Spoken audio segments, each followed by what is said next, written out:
Hey, what's up, comrades? It's time for us to play through all the Shining games. This includes Shining 4, Shining in the Darkness, Shining. There's a lot of them. Some of them are untranslated, but they're like action RPGs, sort of, so I will just figure it out when I get there. There's also some that are currently being translated, so maybe by the time we get around to them, because there's like 20 of these games, we'll have it figured out. So go ahead and like, comment, subscribe, and we'll get started with Shining Force. Now, Shining Force is not the first Shining game to be made. That's actually that what do you call it? That honor goes to Shining in the Darkness, which was a Game Gear game, I'm pretty sure. But Shining Force is the first game in chronological order. And when we're talking about chronological order, it gets kind of weird. Like a lot of these older, long-running franchises, Might and Magic always pops into my head. There's like multiple timelines essentially, or like a Link style game. I don't know if it's even timelines. It's just kind of like the name continues, but things don't always connect, but some of them do connect. It's very odd. It's not like an Ys or a Tales of or Legend of Heroes kind of thing where everything is connected together. This is more like up to all the games up to I think Shining Force 3, maybe a couple after that, which include several games, right? That includes 70 games. Are like one chronology, and then after that, we're just going to play them in release order because my understanding is that they do not have the games following don't have anything to do with each other in the story perspective, or maybe there's a few games that do. Well, I'll figure it out as we go along. But Shining Force, which is it's like a tactics game, like Final Fantasy Tactics, a strategy RPG, is the first game chronologically. And so what happened was there was an evil force named Dark Dragon that was sealed away 1,000 years ago, and now it has returned. And we get all this through like a fun little opening, not a cutscene even, just like before you even start the game. If you just watch like after Sega and all that stuff, you get this story. Otherwise, you don't get it. And then we pop into like this cute elf lady who's like reading a book about Dark Dragon, and she's like, "Wow, this book's crazy. Oh, you ready for adventures? Cool, let's make a thing." And she kind of comments on some stuff, and then we name our character Comrade B for Bear, of course. The default name is Max, and so then Comrade Bear is being trained by Varios. He's a centaur knight. So in the world of the Shining games, at least the original ones, there's like kind of like beastmen. Beastmen is in there kind of like dog people or wolf. They're kind of canine people. There's centaurs, there's elves, there's dwarfs. The dwarfs just almost they look just like humans. They like a little more stocky, if you will. And some of them look like dwarfs, but like one of the starting characters that joins Comrade Bear for his adventure literally just looks like a shorter human or like a hobbit more than like you would think like a traditional fantasy dwarf. But there's another guy, Gort, who looks like a traditional dwarf. And then I don't know if there's any in this game, but there's Pegasi in some of these games. There's Eaglemen. I'm trying to think. More stuff will come up. There's like weird creatures like a dragon baby that joins you, or like a gopher looking thing, and then like an armadillo guy and like a robot suit. We'll get to it as we get to each one, but a lot of different kind of like various forms of races that join, but they tend to be the same class. So like centaurs will be knights. At least in this game, I think they're only knights, and the knights use spears, or they use lances, and they use javelins. I think they just call them spears, but the spears can be thrown a couple spaces. Archers are like always elves. Mages are elves for the most part. The dwarfs are all just fighters, which are different than knights. And then the main character is a hero. And it's important because like a lot of these tactics games, although each one of these characters has like a thing and like a very minimalistic story, at least in this first one, they grow up similarly, but then different. The biggest one is there's like priests, and so you'll start with like a dwarf priest, and then you can get like a beastman priest pretty quick, and then there's like a monk who can also cast healing magic but does like punchy stuff. So there's a lot of different kind of variation to things throughout the game, and so as you expand your roster, usually through talking to everybody in the town and doing certain tasks, you can expand. At some point you max out, and I can't remember what the number is. It might be 20. Or 12 or something, but then you have to start choosing who's who, and I'm just gonna go with like the tier list, the best that I can find, because I gotta play through 20 of these games and I don't have like unlimited time. So we're gonna maximize where we can. All right, So after you're training with Varios, he's like, all right, good day. You're all tuckered out. And so you head inside and meet Lo, your best friend. He's a dwarf priest. And then you just head back out, talk to Varios again. You're like, all right, I'm ready for more. I took a break. And then a guard from the king comes out and is like, hey, Varios, the king needs to see you. There's some shit going down with like Roundfest. And Varios is like, cool, I'll catch you later. So he takes off. You come back in, talk to Lo again. He's like, we should find out what's going on. And now it's time to like explore the town. You can pick up some items around the chest. People just talk about the Roundfest. The name of the world is Rune. And then the name of this kingdom that you're in is Guardina, something like that. Anyway, eventually you meander up to the castle. You meet May, who is the princess. Oh no, she's Varios' daughter. You find out the princess Henri is at the Mage Academy Marana. I have it written down here. Hold on. Manarina. Manarina. That makes sense. Get it? Nana? Rena. Okay. So she's at the Mage Academy, so she's not around. And then you also, and like I said, you meet Gort. He's drinking himself to death. He's like an old dwarf man talking about his old, he's like a war vet. He's like telling us stories about how he was great once. He's hanging out in the bar. He'll join you later. May also joins you later. But right now, you just chit chat with them. You meet up with the king and Varios. They talk about how someone's trying to break into like the ancient barrier and that we need to send someone out. But if we send the whole army out, the whole town might be like concerned. And since the king's trying to keep a stable system of monarchy going, he's like, we just need to send like an elite crew. And elite crew is you. And some jabronis you meet this afternoon. And then we meet Nova. Nova's the counselor to the king, and he becomes the counselor to the Shining Force. And I don't remember any like pretext to like establishing the Shining Force. People just start referring to you as the Shining Force at some point. And I was like, I feel like there was a mistranslation, or I just missed something, I guess. So Comrade Baye is the leader. So we have to, and so we get sent out into the town to find people to join our crew, the Shining Force. And as soon as we walk back into the town, we get cousted by a little crew. Taro, she's an elf wizard who someone in the castle talks some mad shit about her being like a mage. Like, I can't believe people think she's a magic user. Like, holy shit, calm down. Then there's Ken, he's a centaur knight. Hans is an elf archer, and Luke, who's like the younger dwarf guy with no beard, who just almost looks more like a bag end, like what is it for a bag end? Looks more like a Baggins from Bag End than he does like a dwarf. And then they're like, cool. They all show up together in a group, and they're like, hey, Nova sent us to join the Shining Force, so we're gonna go do that. And then they leave. And it's like, I thought I was supposed to go find people. Like, why the fuck did you send me out here? And then Lo shows up, and he's like, I'm coming too. And you're like, high five, bro. So then you go back, and that's when Nova's like, cool, let's go. And they tell you that you got to head east to the ancient doorway or whatever. So we head over that way, and we get there. There's like a dark centaur and some dark dwarfs and some goblins.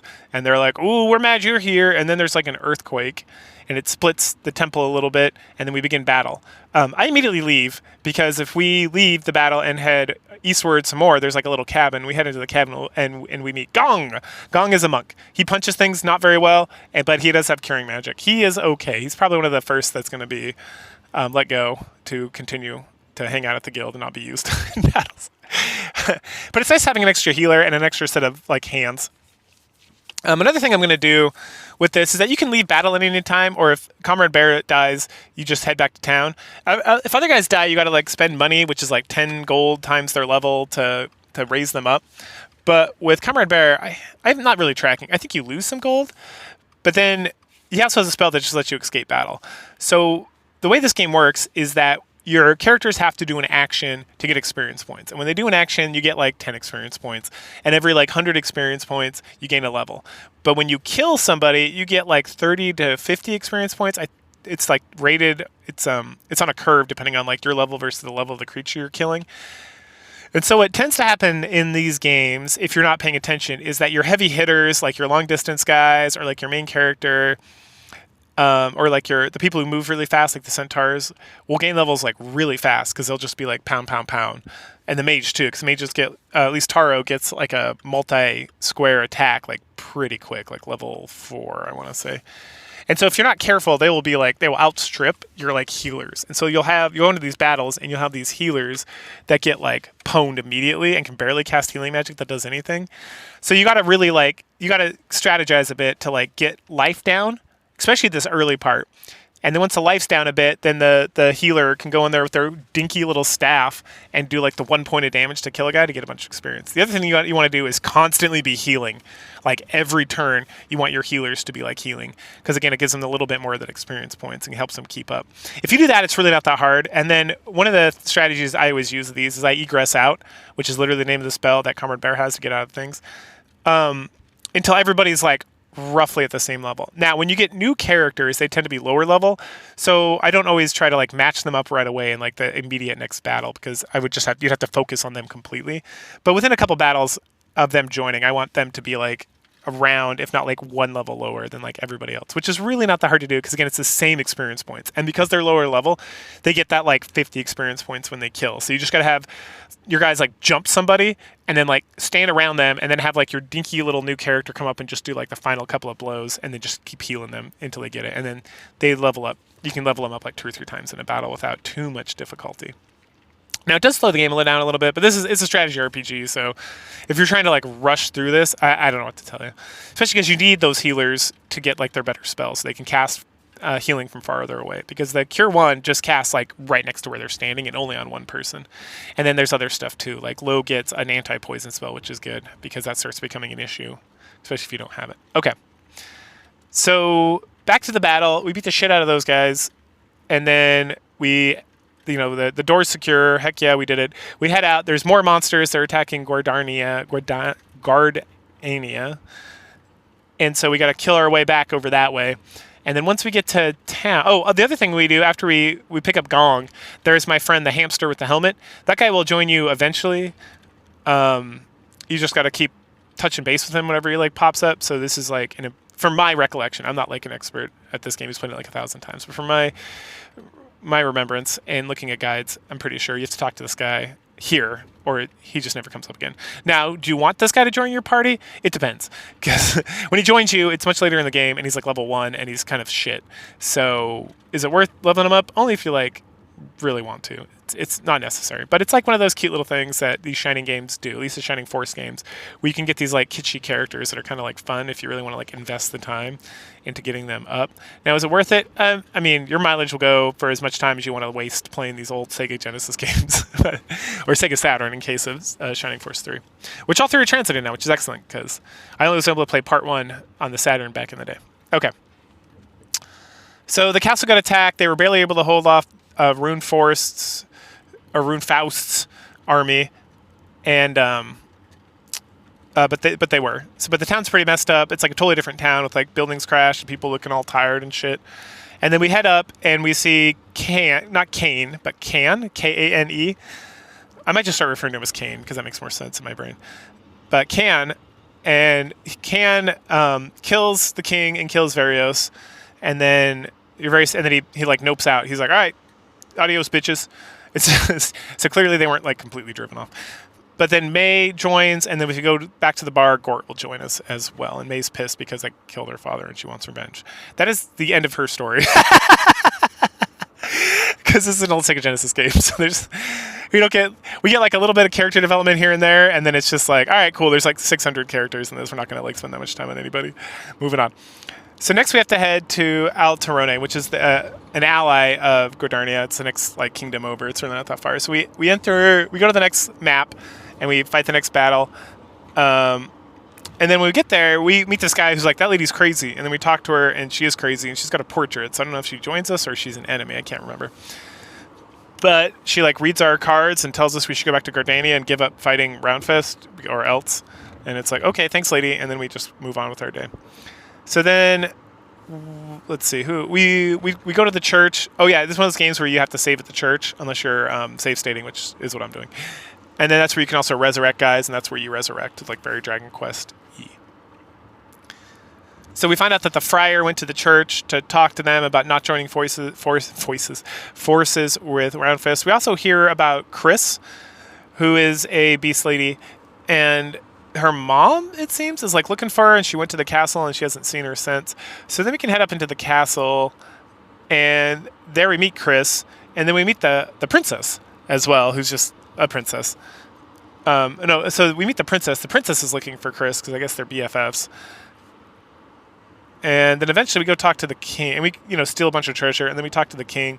The king takes us to see Cain, because Cain and this king have already made a deal so that the Roundfist doesn't attack the kingdom, but in return he has to turn over Shining Force. So they just lock us up in the prison with the friar, and then Chris comes to save us. And instead of going back into the castle, she's like, hold up, they're just going to arrest us again. If we go back into the castle, there's a secret passage over here. Let's use that. How does she know about that? I guess she's best friends with the princess, so maybe they figured it out. Is my headcanon, because the game does not explain anything past this point. So we get some hints about Cain being here too. If we're just wandering in the castle, we see some dark centaur hiding, and one of the guards being like, "You didn't see shit. Get the fuck out of here." And you're like, "Okay." So then the secret passage takes us to the guild, which is in the town, and then once we leave the guild... Oh, and the guild is where we can, go and change characters and stuff. Which is useful because we don't have any, good item management. Each character can hold 4 items, including, the weapon they're using and equipped with. And so if we... the main character, Comrade, is always picking up items from treasure chests, and so we have to constantly be moving items to other characters. And so in the future, when we have tons of extra characters, that is the space. There's no drop box to put all your shitty extra healing herbs and stuff. You just got to use them, or you start running out of space real fast. And then you get rings too, and the rings can help with stat boosts. And so you kind of want to leave space available for that. But that's it. There's no armor or anything. Okay.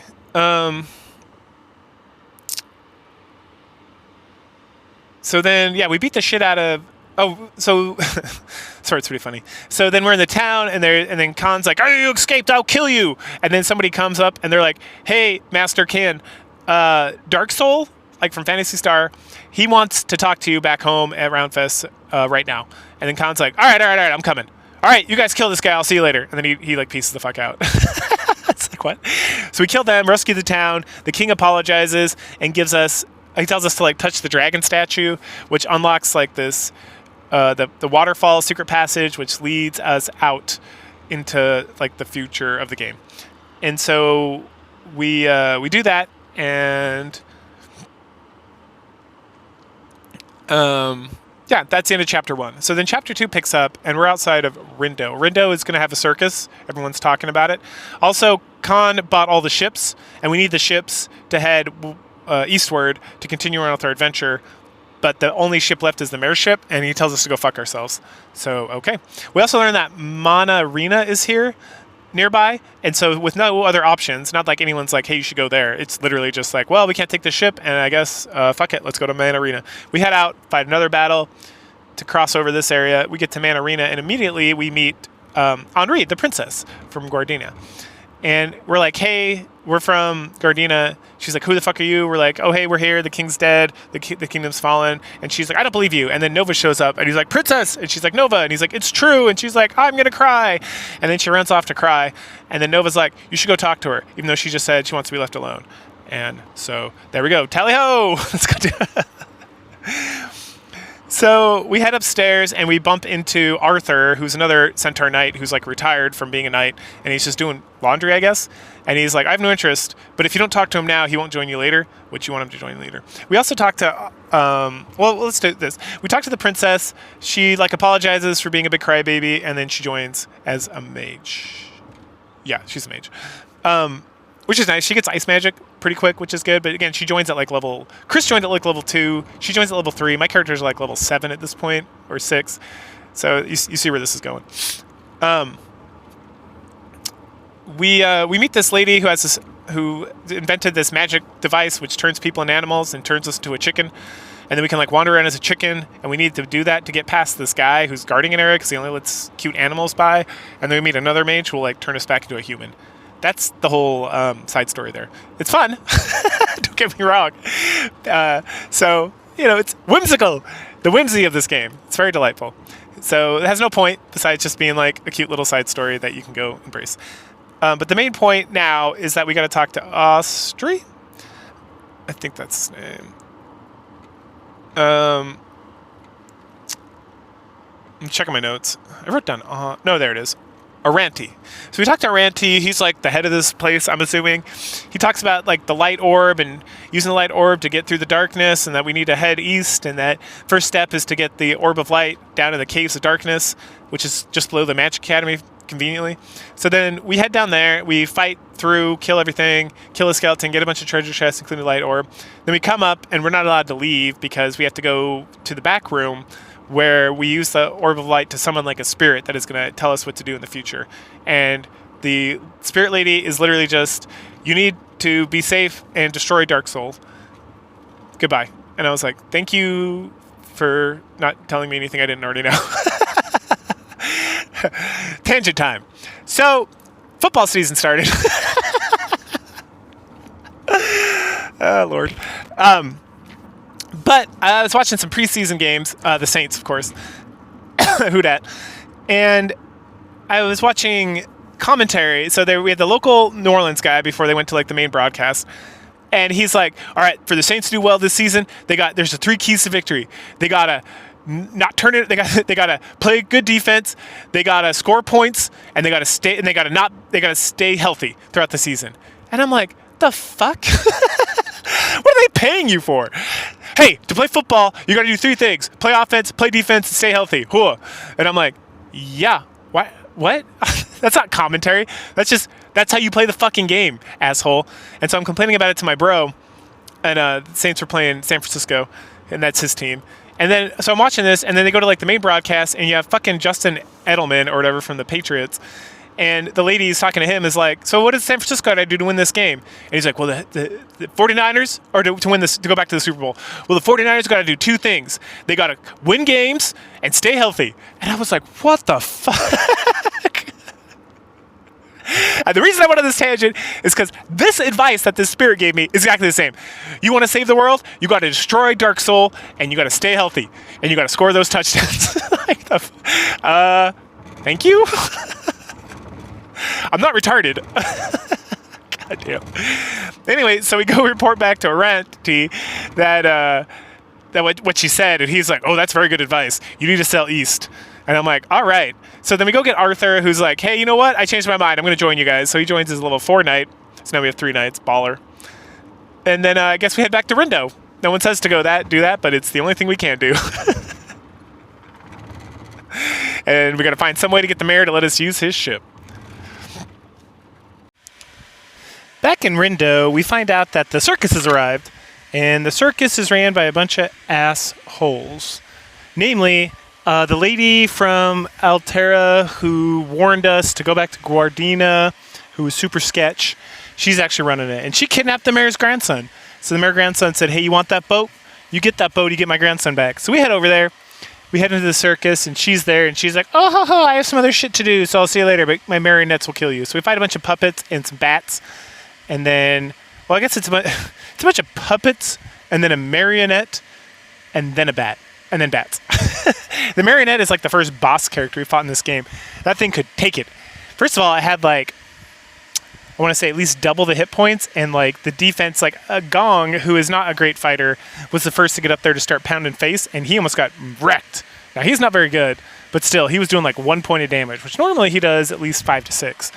So I really had to bring the heavy hitters in here, even though I was trying to level up Arthur to no avail. I don't think I gained him 1 level, but Henri caught up. She's at level 6, and some other guys made level 7. So I thought about redoing it, but I was like, man, we're good. We'll just keep going. So once we defeat the marionette, we go back to the mayor. He's like, thank you so much. You can have the boat now. And we're like, awesome. So we head to the boat. And, well, first of all, I go back to the theater, and now, instead of it being Roundfist beating the Shining Force, it's now the Shining Force beating Roundfist. So that was fun. So now we head to the boat, and then guess who shows up? Wah, wah, wah. Well, first Nova's like, awesome, we got a boat. Let's get the Shining Force on here and get the fuck out of here. And then the lady who like pieced out and didn't want to fight me before is like, I'm back, and I'm burning this shit to the ground. Fuck you. And I'm like, hey, go fuck yourself. And then she lights blue flames all over the ship, and it burns to the ground. So we go to the mayor, and he's like, oh no, that's all the ships. I guess there's more ships at this other place. Ubuntu? Linux kernel? No, it's like Ubatu or something, but it's way up in the northeast. Sigh. First, to get there, we have to head to the Shade Abbey. And so we talk to his son, and he tells us to go to the northeast, which, of course, that's where I would go because the other town's up that direction, too. So, again, characters telling me things I already know. Thus, we move on to the Shade Abbey. Upon arriving at Shade Abbey, well, actually, it's when we enter like the Shade Abbey area, there's like a little trail that leads up to the actual building portion of the map. We bump into Amon. Amon is a birdman, and he asks us to go rescue his homie Ballberry, who's stuck up there. So when we head into the Abbey, there's some. It's immediately super shady. Like, we can talk to people, and then they kind of like follow us around very creepily. And then there's a library, which I haven't talked too much about the books, but a lot of the lore of the game and a lot of kind of like interesting side notes come from just like every now and then you'll see like a bookcase. And by reading into the bookcase, you get information that is relevant for kind of the story. It's where like essentially a lot of the world building takes place. I don't know if there's too much story bits. It's usually done through talking, but to kind of get a grander idea of Rune and what's going on and the things that have occurred in the past, the library system in the game is really your go-to kind of area to figure all that stuff out. It's crazy. Sorry, I'm at like a roundabout, and it's just continuous cars. So we learn from the library here more about the ancient door, which is the thing that's holding the dark dragon in. It was created by the gods, and it holds like the darkest evil, and then there's like some questionable things about it that the book doesn't tell us about. It just says like, oh, there's a mystery about the door, and like it's really dark and secret, and so that's like foreshadowing, I guess. So after kind of dilly-dallying around here for a little bit, we head up into like the main chapel area, and we get stopped a couple times, and we see like people from the abbey like following us. And then we finally get into the actual like abbey portion of the area. We find Ballberry at the back turned to stone, and he says, "It's a trap!" And then immediately Dark Soul shows up, and he's like, "What's up, bitches?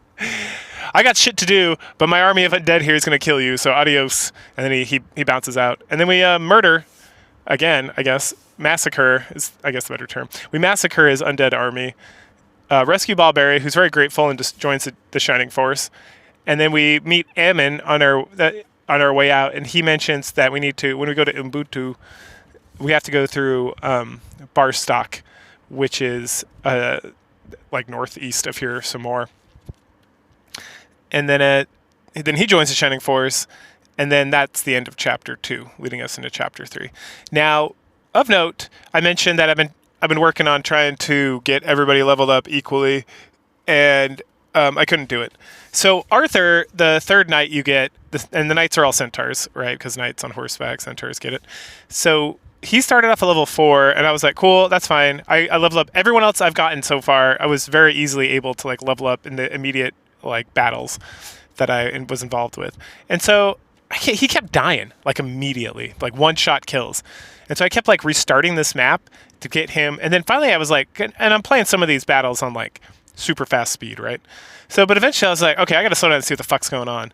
And so I noticed that even the weakest enemy, the zombies, which I fought before, were killing him in like one hit half the time. And if they weren't killing him in one hit, they were knocking him down because he only has like 10 hit points and apparently like no defense. And then he was only doing 1 hit point, and I was like, oh my God. And so I looked up a tier list because I couldn't remember. I don't remember. I remember like some of the knights are like very, very good, and some of them are hot trash. And I was like, I don't know which one Arthur is.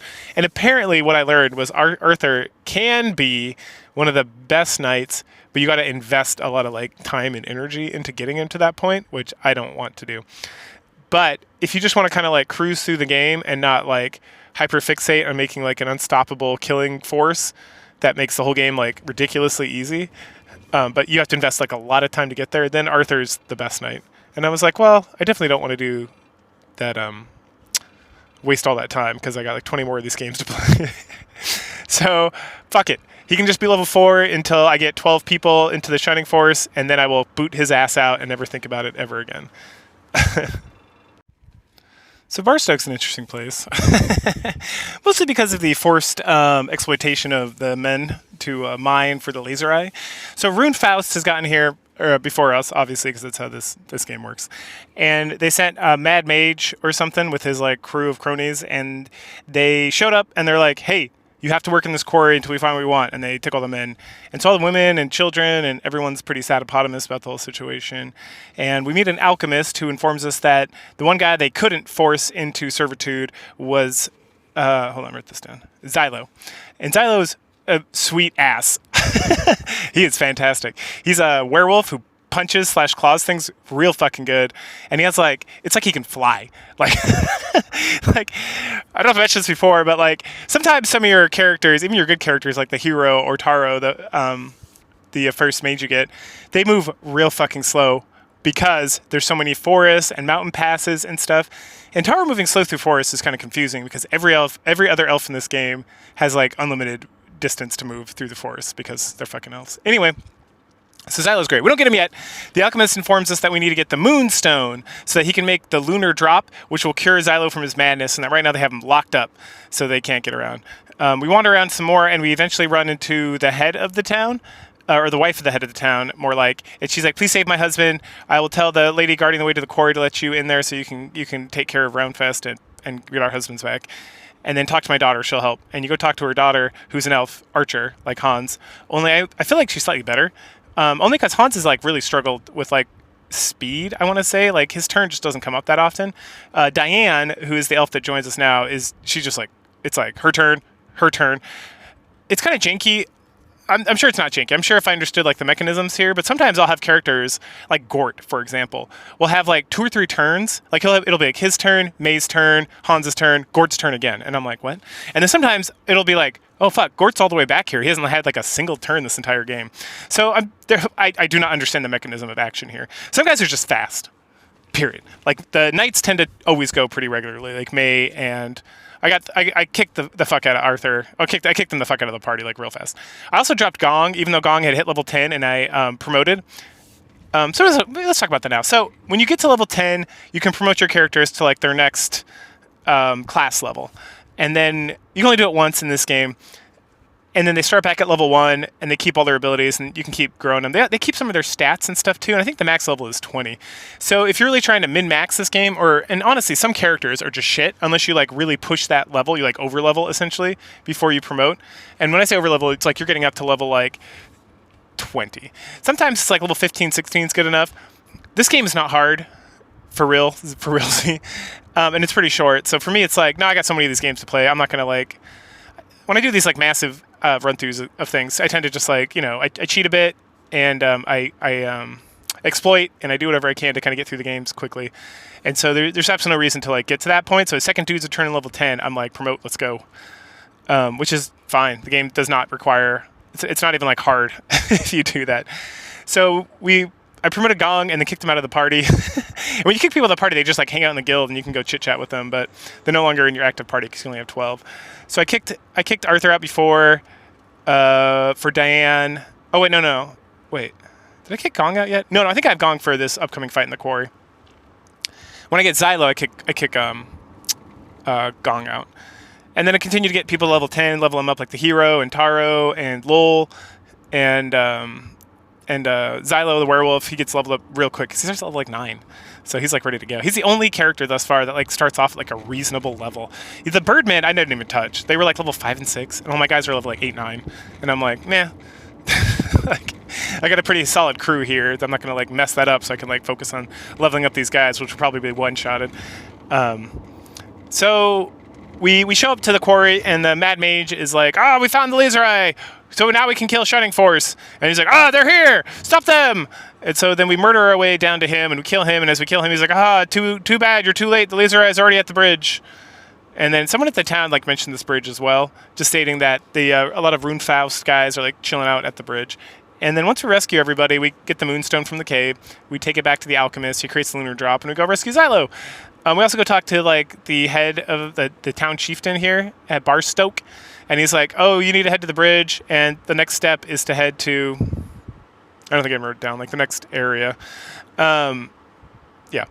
And so we got to cross the bridge to get there. And so then we head out of town and immediately fight another battle. Get some more guys to level 10 and then level them up. Let me think if there are any. Oh, yeah. And then I came back to the town to like promote more people. And then I also ran into, if I can remember his name correctly, Ki Chiki. He's like this crazy inventor who's trying to create a way to fly. This is one of those guys where you have to talk to him now. Because remember, you can't go back. Once the chapters are over, there's no going back. So some of these people, if you want to like pick them up later, and Kichi, if I remember correctly, is very, very good because he can fly and he's actually pretty decent for being like an old crazy inventor man. So you got to talk to him now, and then you like investigate his like engine, and he's like, "Oh, you want to know what this does, huh?" And you talk to him again. He's like, "Let me show you." So you go out like to the back, and he does like a running leap right off a cliff and disappears and appears to die. We know he doesn't because, well, I know he doesn't because you can recruit him later. But for now, it's like, well, rest in peace, old man. And then you go talk to like his son or his like assistant inside the house, and he's like, "Oh, he fell on the cliff again, huh? That silly old man." I'm like, "Oh yeah, I guess he's fine." Anime logic. So onward to the bridge.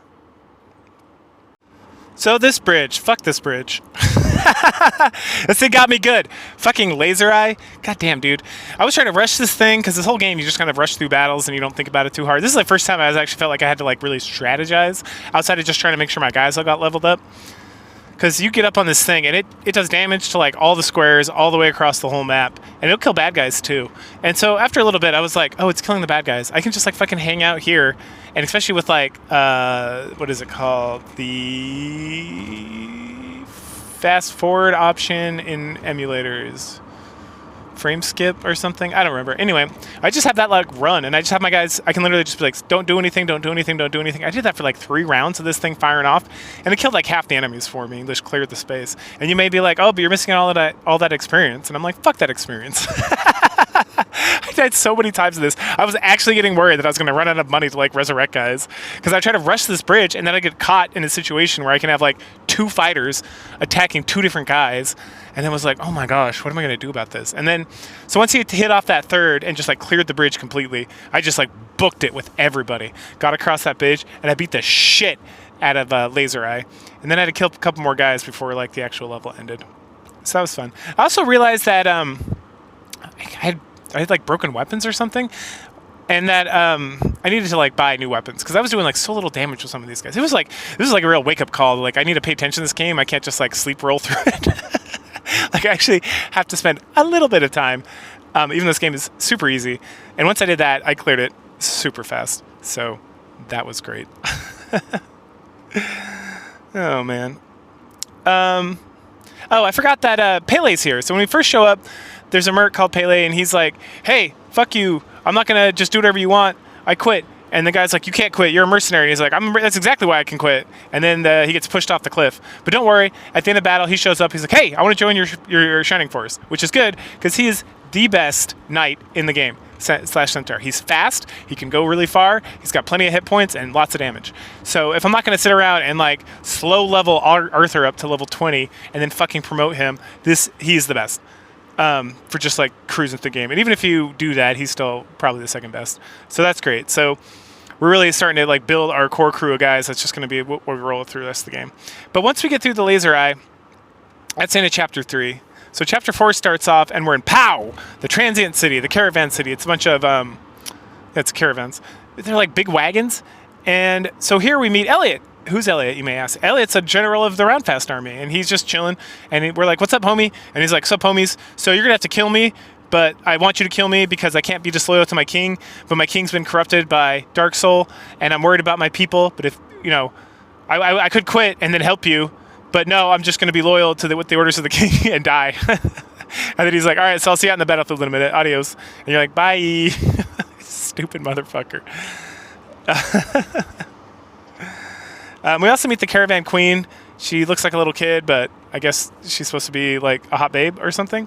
I don't know. We get a long sword, which is a nice upgrade for Comrade as well, because he's been sitting with that medium sword for like the entire fucking game. So wandering around the camp some more, or the caravan or whatever it is, we run into Yogurt, our homie from the very beginning, the hamster with the helmet. He is sleeping behind the church, and he gets up, and makes like a squealy noise, and then he's part of the Shining Force, and then it's the last we'll ever speak of him. Because he is dog trash, unless you invest a lot of time building him up. Most Shining Force games have these kind of like mascot type characters or whatever, comic relief characters, and they are so bad unless you really, really invest time, and then they become pretty good. But this is around the time we're starting to get like our main 12 that we're going to run with. We've had plenty. You can look up the various tier lists all around the world, and some tier lists are affected by if you push to level the higher levels, like I mentioned before. Since I got time for that, I'm just going with the straight up ballers that take zero effort to be excellent. And so we're talking like Henri, Tao, Comrade, May. We got Pele, who we just got. We got, I'm trying to think of anyone else. The dwarfs, both Luke and Gort, more specifically Gort. Xylo, these are like the all-stars. One of the other guys we pick up here is we get Kiichi. So what happens is we get Gogurt or whatever, and then we tell the caravan lady, hey, thanks for sticking around, let me shop and stuff, but we're good. And so they leave. And as soon as they leave, Kiichi like shows up. He's like, I'm back, I survived. Can I join you? I'm gonna join you. Hooray! He flies and is like a spear user, so he can go like all over the place. He can throw. You get him the knot lance, the regular spear, and he can chuck that. So he's a distance fighter, and he's just fast. So he's great. He's just great all around. No complaints. And then we can wander around and we can get like Vanek. I don't really care what his name is. He's another centaur that is hot garbage. So we mix our party up a little bit and we head out to fight. Was it Elliot? Yeah. I'm pretty sure. Let me check my notes. Yes, we head out to fight Elliot. So this battle is great because finally we're like in this wide open area and we're not like, there's no lasers trying to kill us as we try to walk across this precarious thing. We're not like in this tiny little space where we're trying to barely move. So I just like run across the area, slaughtering my way as I go. The monsters are in like 3 batches, and one of the batches is just like 2 clerics for some reason, or priests, healers. So they get slaughtered. And the main force of lizardmen and like these dark centaurs, that's the hardest. Once you get past that, the rest of this is like whatever. Because then you kill like the 2 priests, and then there's a couple more of these centaurs, but they come at you. They're Pegasus Knights or whatever, Dark Pegasus Knights. They come at you real fast. So you kill them by themselves, and then there's just like Ernest with like a artillery, which dies in like 1 hit, and then a cleric, which dies in like 1 or 2 hits. So you just murder everybody, and then you just surround the boss, and we just like pelt him with damage until he dies. And then he's like, oh, thank you for killing me and freeing me from like my obligations to these assholes, Dark Soul. Please go save the king of Roundfist. And he like names the actual city. I can't remember what it's called, but we used to be called this, but now we're Roundfist. And if you can kill Dark Soul and Khan, I don't think he mentions Khan. Khan's like, I'm sure we'll kill him eventually, but then that'll do my people great. And then the caravan city like rolls back up and sets up shop. So we head in there, and this is where we get 2 more stalwarts. So the fucking egg we've been carrying around this whole game, we finally find a guy in the item shop who's like, hey, I can hatch that for you. And you hatch it, and you get this weird squid monster. He might be the best magic user in the game. And he can fly and has super speed, like dominance, complete dominance. But he's level 1 and he's weak as shit. So if he gets hit, he's dead. But unlike Yogurt or Gogurt or whatever his name is, it's pretty easy to level this guy up because you can like fly into like behind walls and just like, or on walls or on anything, because he has unlimited like flying range, and just go pepper them with magic until you run out of magic. And he levels up pretty quick, and he gets powerful fast. So that's excellent. And then we also get Gunts. If you don't remember who Gunts is the armadillo who's like in like a mecha suit. He's good too. He's slow as shit, but he can take a hit like no other. And then he's also like a spear welder. So like Kiichi, to a less extent May and Pele, he is excellent because he can like toss that long range shit, and then if he needs to get up close with the lance, you can just pound face. Another thing I picked up, one of the lizard men dropped a heat axe, and a heat axe is like a weapon from like much further in the future. And I'd wish, if I'd realized this sooner, I guess I could have like egressed and gone back, but it's not a super big deal.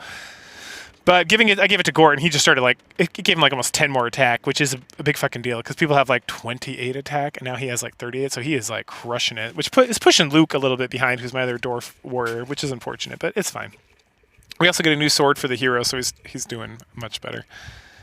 I'm trying to think anything else happens there. We learn about the fortress Uzbekistan or whatever that we've been trying to find. It's just north of here, so we can finally go assault it.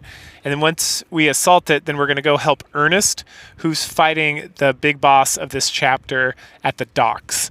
And that's actually an interesting spot. So when we get there, there will be some grinding because it's an excellent spot to grind because you start and your whole team can just like rush dudes and fight, and then you can like egress out of there. So it's an easy way to like get in, get a lot of experience, and bounce out and keep doing that. So I'll probably level my guys up to like level 5 at least in this new area. And then, I know this is like a prime location for dudes to get to like level 20 before they promote because you can just. It's like really easy. It takes time, but it's really easy to get that grind level out. So maybe we'll go even higher. But yeah, we learned that Ernest is like super pissed off and wants revenge, and so he took off, and we got to rescue him. I haven't met this Ernest fellow that I'm tracking in my head. I'm pretty sure it's Ernest. Yeah, it's Ernest and Elliot. Yes. Yeah, off to the fortress of Ulaanbaatar. I wrote it down this time. To fight Balbazak. That's his name. So in the midst of recording through this thing, I got sick. So I'm going to sound a little different. But back to it. So we grind a while in Balbazak, which is really convenient because you literally roll into his battle and just kick the shit out of things and then nope out and then come back. So I get everybody up pretty high. Like we're talking promoted level 5, level 6 kind of stuff. And I'm literally like, guys are like one-shotting like the tank enemies. So it feels pretty good. And I am able to get my newer recruits promoted and leveled up as well, like Ernest and Key and Gunts or Goonts and Key. So that's fun. So, excuse me. So then we go kick the shit out of Balbazak, and after we beat him, he like apologizes for being an asshole, and is like, "Please spare my life. I will give you this ship." And I'm like, "Yeah, sure, why not? Yeah, I'm all about forgiveness and Jesus' love and whatnot." You know who's not about that? Dark Soul. So he somehow has been watching this whole thing, can affect distance. So he's like, "Balbazak, how dare you betray me? I will murder you." And then he does.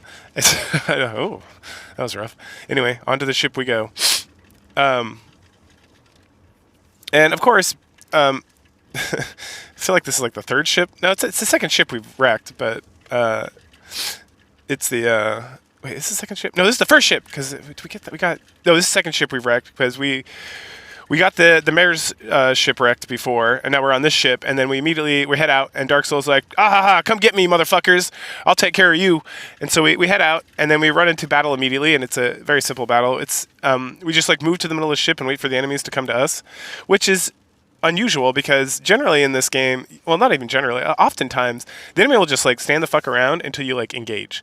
And so you can oftentimes like find groups of enemies and just have like your mages or archers or spear throwers just kind of like stand a couple blocks away and just massacre all of them, and they'll just like stare blankly at you while you do it. It's very bizarre. But the second you get like a melee guy or you pass like a certain threshold, they'll come at you. They'll come at you real hard. So after our ship gets damaged in this battle, and we head to the town of Warall, led by Sheila, the mermaid. Sheila's very nice, and she has a portrait, which makes you think she's going to join your party, but she doesn't. To be fair, the kings all have portraits as well. I'm trying to think if anyone else does, and a few of the other like storied characters like Varios and the enemies. But it's interesting to have just like kind of like a neutral character that just kind of like exists for the story to have a portrait, because I don't think it happens outside of right here that I can think of. Like everyone else with the portrait is either enemy, joins you, or is literally the king, or is like Varios at the very beginning. Yeah, interesting stuff. So that we meet a king, and this king's baller, and Warall's kind of like a Polynesian island. Like you got a bunch of chunky dudes wandering around talking about how they love fishing and hanging out and being cool and stuff. And it'd been cool to see if they made a separate model or Sprite, I guess, in this situation, just for the Polynesian guys, but the gals are just like the standard apron wearing like European housewife. So that's unfortunate because that would have been cool to see, but it is what it is. We got mermaids, so I guess that's like the trade-off there. So and Sheila's whole family is like hanging out in Worrell. We can talk to them all, and we can talk to the king, and the king runs the weapons and item shop, but it's not as bad as it sounds. It sounds like tyrannical fascism. It seems like he just like likes doing that, and they like the kingdom allows him to do that, I guess. So good for them. We learned that there's a reef to the south of like the main town that is like draining water down to it. No one knows what's going on, and they're all pretty like upset about the whole situation. And we also learned that there was a friar who is like a priest, right? Who does the save game and everything. That he went to like investigate the reef, and he never came back. So at some point, someone gives us like a little boat, and we can sail around a little bit more, and we end up in this area because we get caught up in the water past the buoys, and we go down a waterfall, and then we crash the ship. So that's ship number 2 we've wrecked. And then we wake up, and the friar rescued us from the water, and he's like, hey, there's the Path of the Ancients. I think that's what it's called. No, Shining Path. The Shining Path showed up over there, and there was like the bad person who went over there, and because of that, it's like absorbing all the water, and like you should go check that out to see what's going on. And I'm like, we'll do that. So we enter this like we enter. So like the reef is all the water's been drained. What do you call that? We go into like the valley. It's not really a valley, but there's like cliffs all around it, and we head down. And we head in this thing that's all blue and cool and stuff. We find a skeleton bro, and we follow him, and he's like, hey, you're following me. I better tell the Master Mage. So he runs off, and then you head in, and the Master Mage is like, aha, the Path of the Ancients. I will open it right now. And then he's like, oh no, Shining Force is here. I will kill you first. And then we massacre them real easy. And then we walk up to the door, and then the spirit lady from way back in like Man Arena, like chapter 2, I want to say, is like, oh, good job, you found the Path of the Ancients. It leads to like the Ancients' Land, and the Ancients' Land used several things to seal Dark Dragon, including the manual of the seal, and then and then there's a key. And by getting Dark Soul's trying to get both, so he can release the Dark Dragon, who's been sealed for like 1,000 years. But I'm gonna let you, I'm gonna let you into like the land of the Ancients, so you can get the key. And in my head, I'm like, well, but what, aren't we supposed to like not allow the key? But I guess if we have the key, Dark Soul doesn't have the key, so maybe that's a good thing. But right before she opens up like the Ancients thingy, we the Master Mage that we killed is not dead. Anime is still alive, and he blows up the temple, and it puts a bunch of rocks in front of the Path of the Ancients so that we can't get past that. So we have to like scoot out real fast. And before we leave, the spirit lady's like, oh, the manual of the seal is in Dragonia, the land of the dragons, and there's another Shining Path in Prompt. Hold on.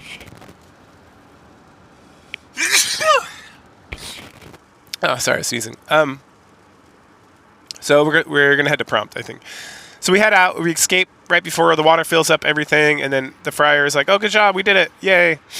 And then we go talk to Sheila one time, and she's like, "Oh, you're gonna leave and continue on with your journey? That's great. Come back and see me sometime." And I'm like, "Sure, we never do," but it's a thought that counts, I guess. So we go talk to the king, and he's like, "Hey, we repaired your ship." And you're like, "Awesome! So let's go on our ship." So you get on our ship, get another battle ship, and this is the second or third ship now that we've wrecked. Technically, also the second ship. The second ship was not wrecked, but now it is wrecked. It is wrecked and done. Like, it is completely destroyed. And then we wash ashore near Rudo. And this kind of transitions from chapter 5 to chapter 6. And Rudo is the town of like children and a couple old people who just like stuck around. Which they specifically say when you talk to them, like, "Oh, we stuck around to help the kids." And I'm like, but no one mentions like the adults leaving. It's just full of children, and the children are like, "I don't like adults." And you're like, okay.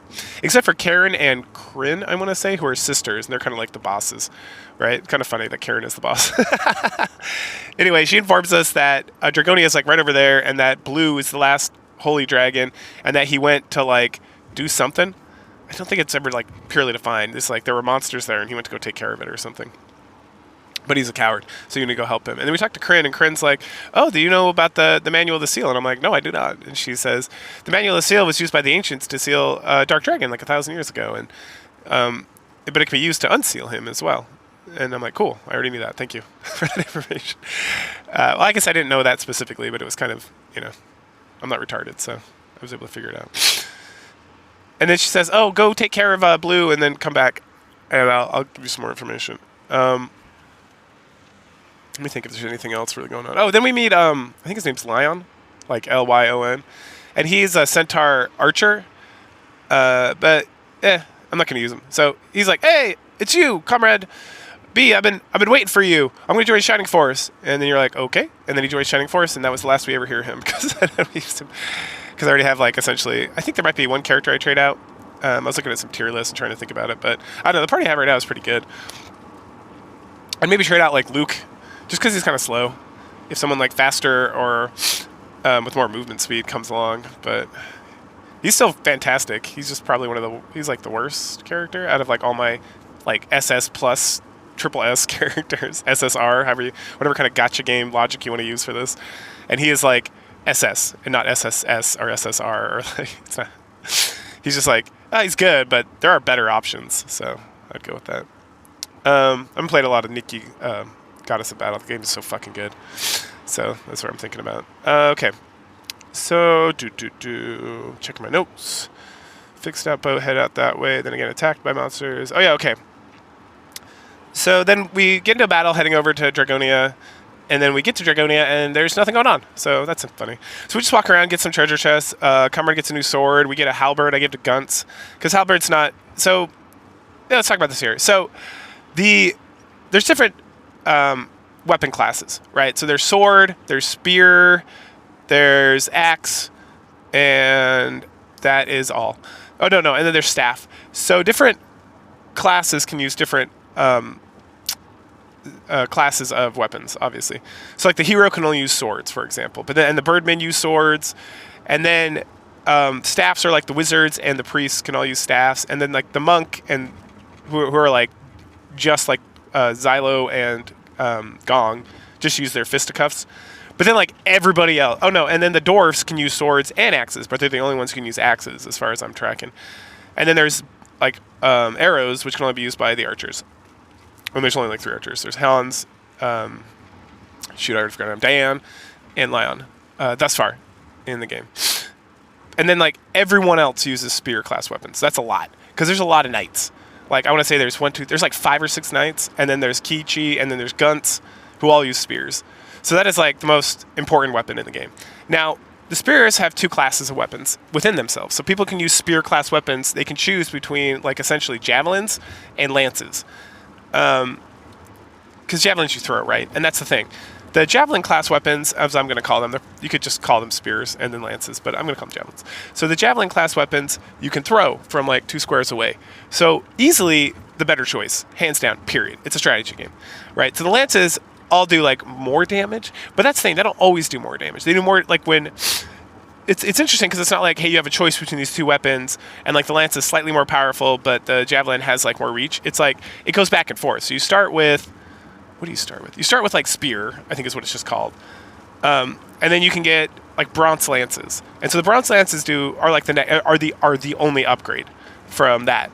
And then like the increase in damage is like somewhat significant, but then you lose the range, and so you really got to kind of like I don't know. And so you may be tempted to like get the lances because they do significantly more damage, but at the same time, when you lose range, you just lose the ability to do damage because you have to get right up on guys. And the knights are not all their defense is not like a primary component of their like tool set. Like certain like the dwarfs are pretty tough, Gunts is pretty tough, but a lot of the knights, and it depends, right? It depends how you level them, it depends when you promote them, yada yada yada. But their defense is not like Mei is kind of like a glass cannon for most of the game. So if she gets too close, she's going to get whacked. So it's better just to leave it on the spear from my experience. And then especially when you're fighting bosses, because bosses tend to do a lot of damage, and they'll like one-shot characters. Like they'll one-shot your hero. Even though he's one-shot everything up to the boss will just be like significantly harder because essentially the game expects that you're going to like gangbang this dude. And so having like 5 guys who can all like stand around and just throw spears at this thing while like your melee guys like Luke and Gort and Xylo, and not your hero, because when your hero dies, you got to like redo the whole battle. But all these other like melee guys just kind of stand there and take hits.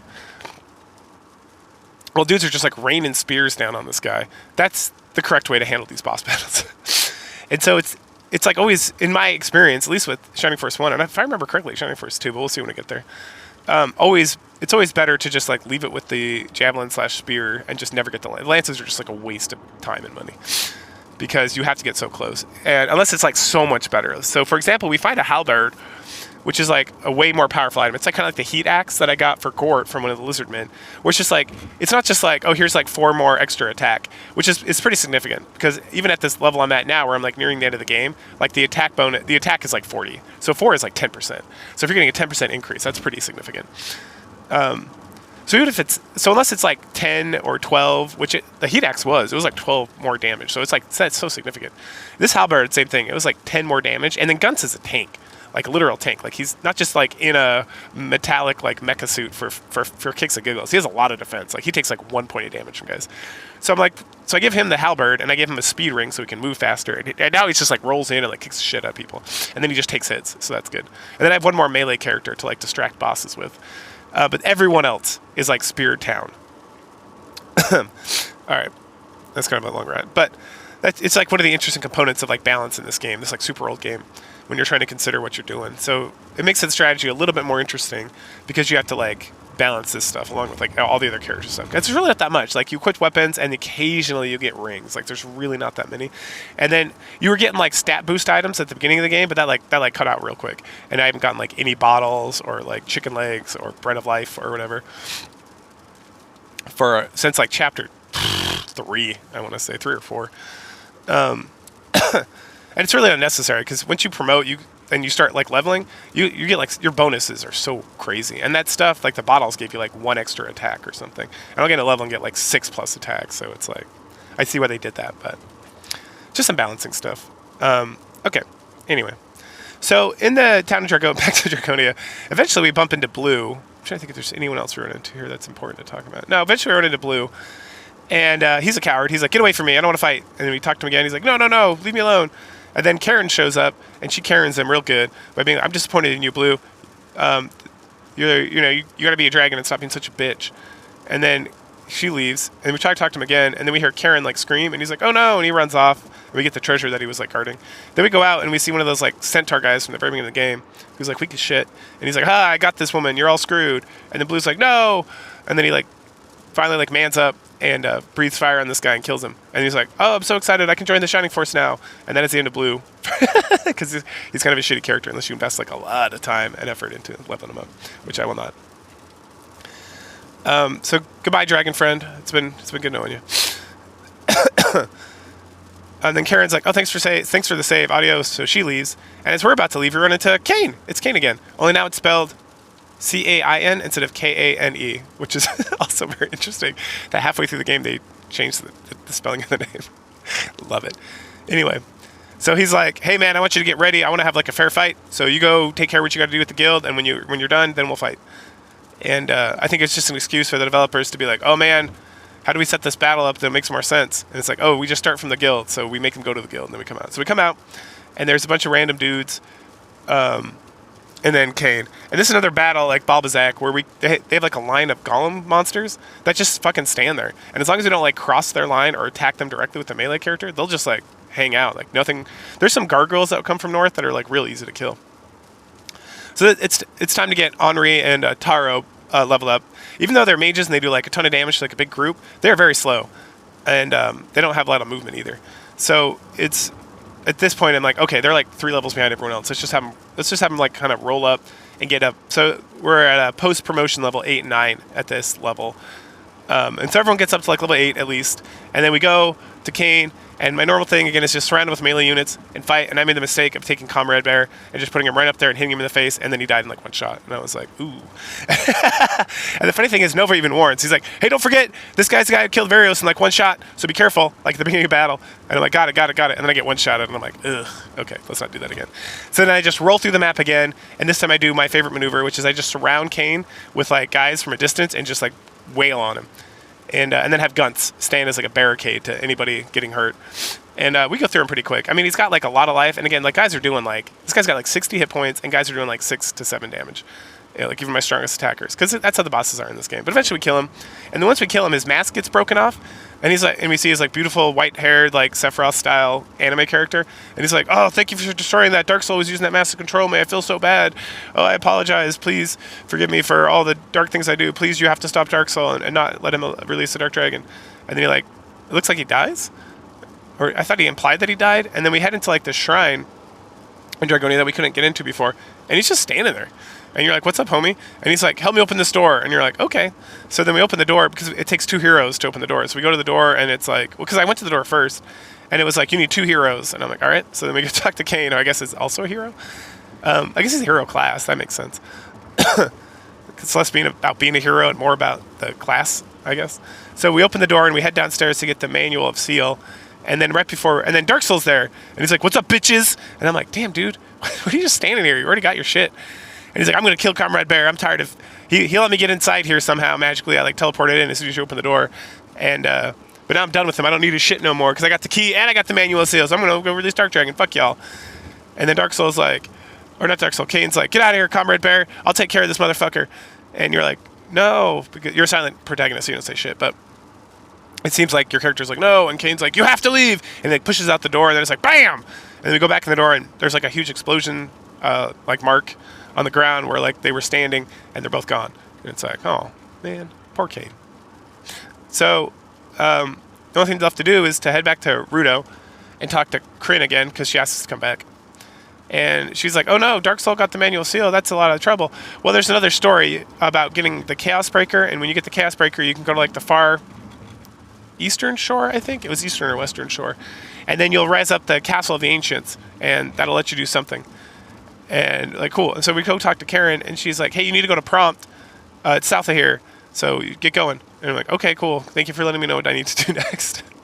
And we head out and start battle again. And we get called out by that like crazy fortune teller lady from the circus. And she's like, "Oh, come see. You have to fight through my monsters, and then come to my demon castle, and then fight me." Ooh. And you're like, "You're a bitch." So we fought our way over to the demon castle where Marcella is.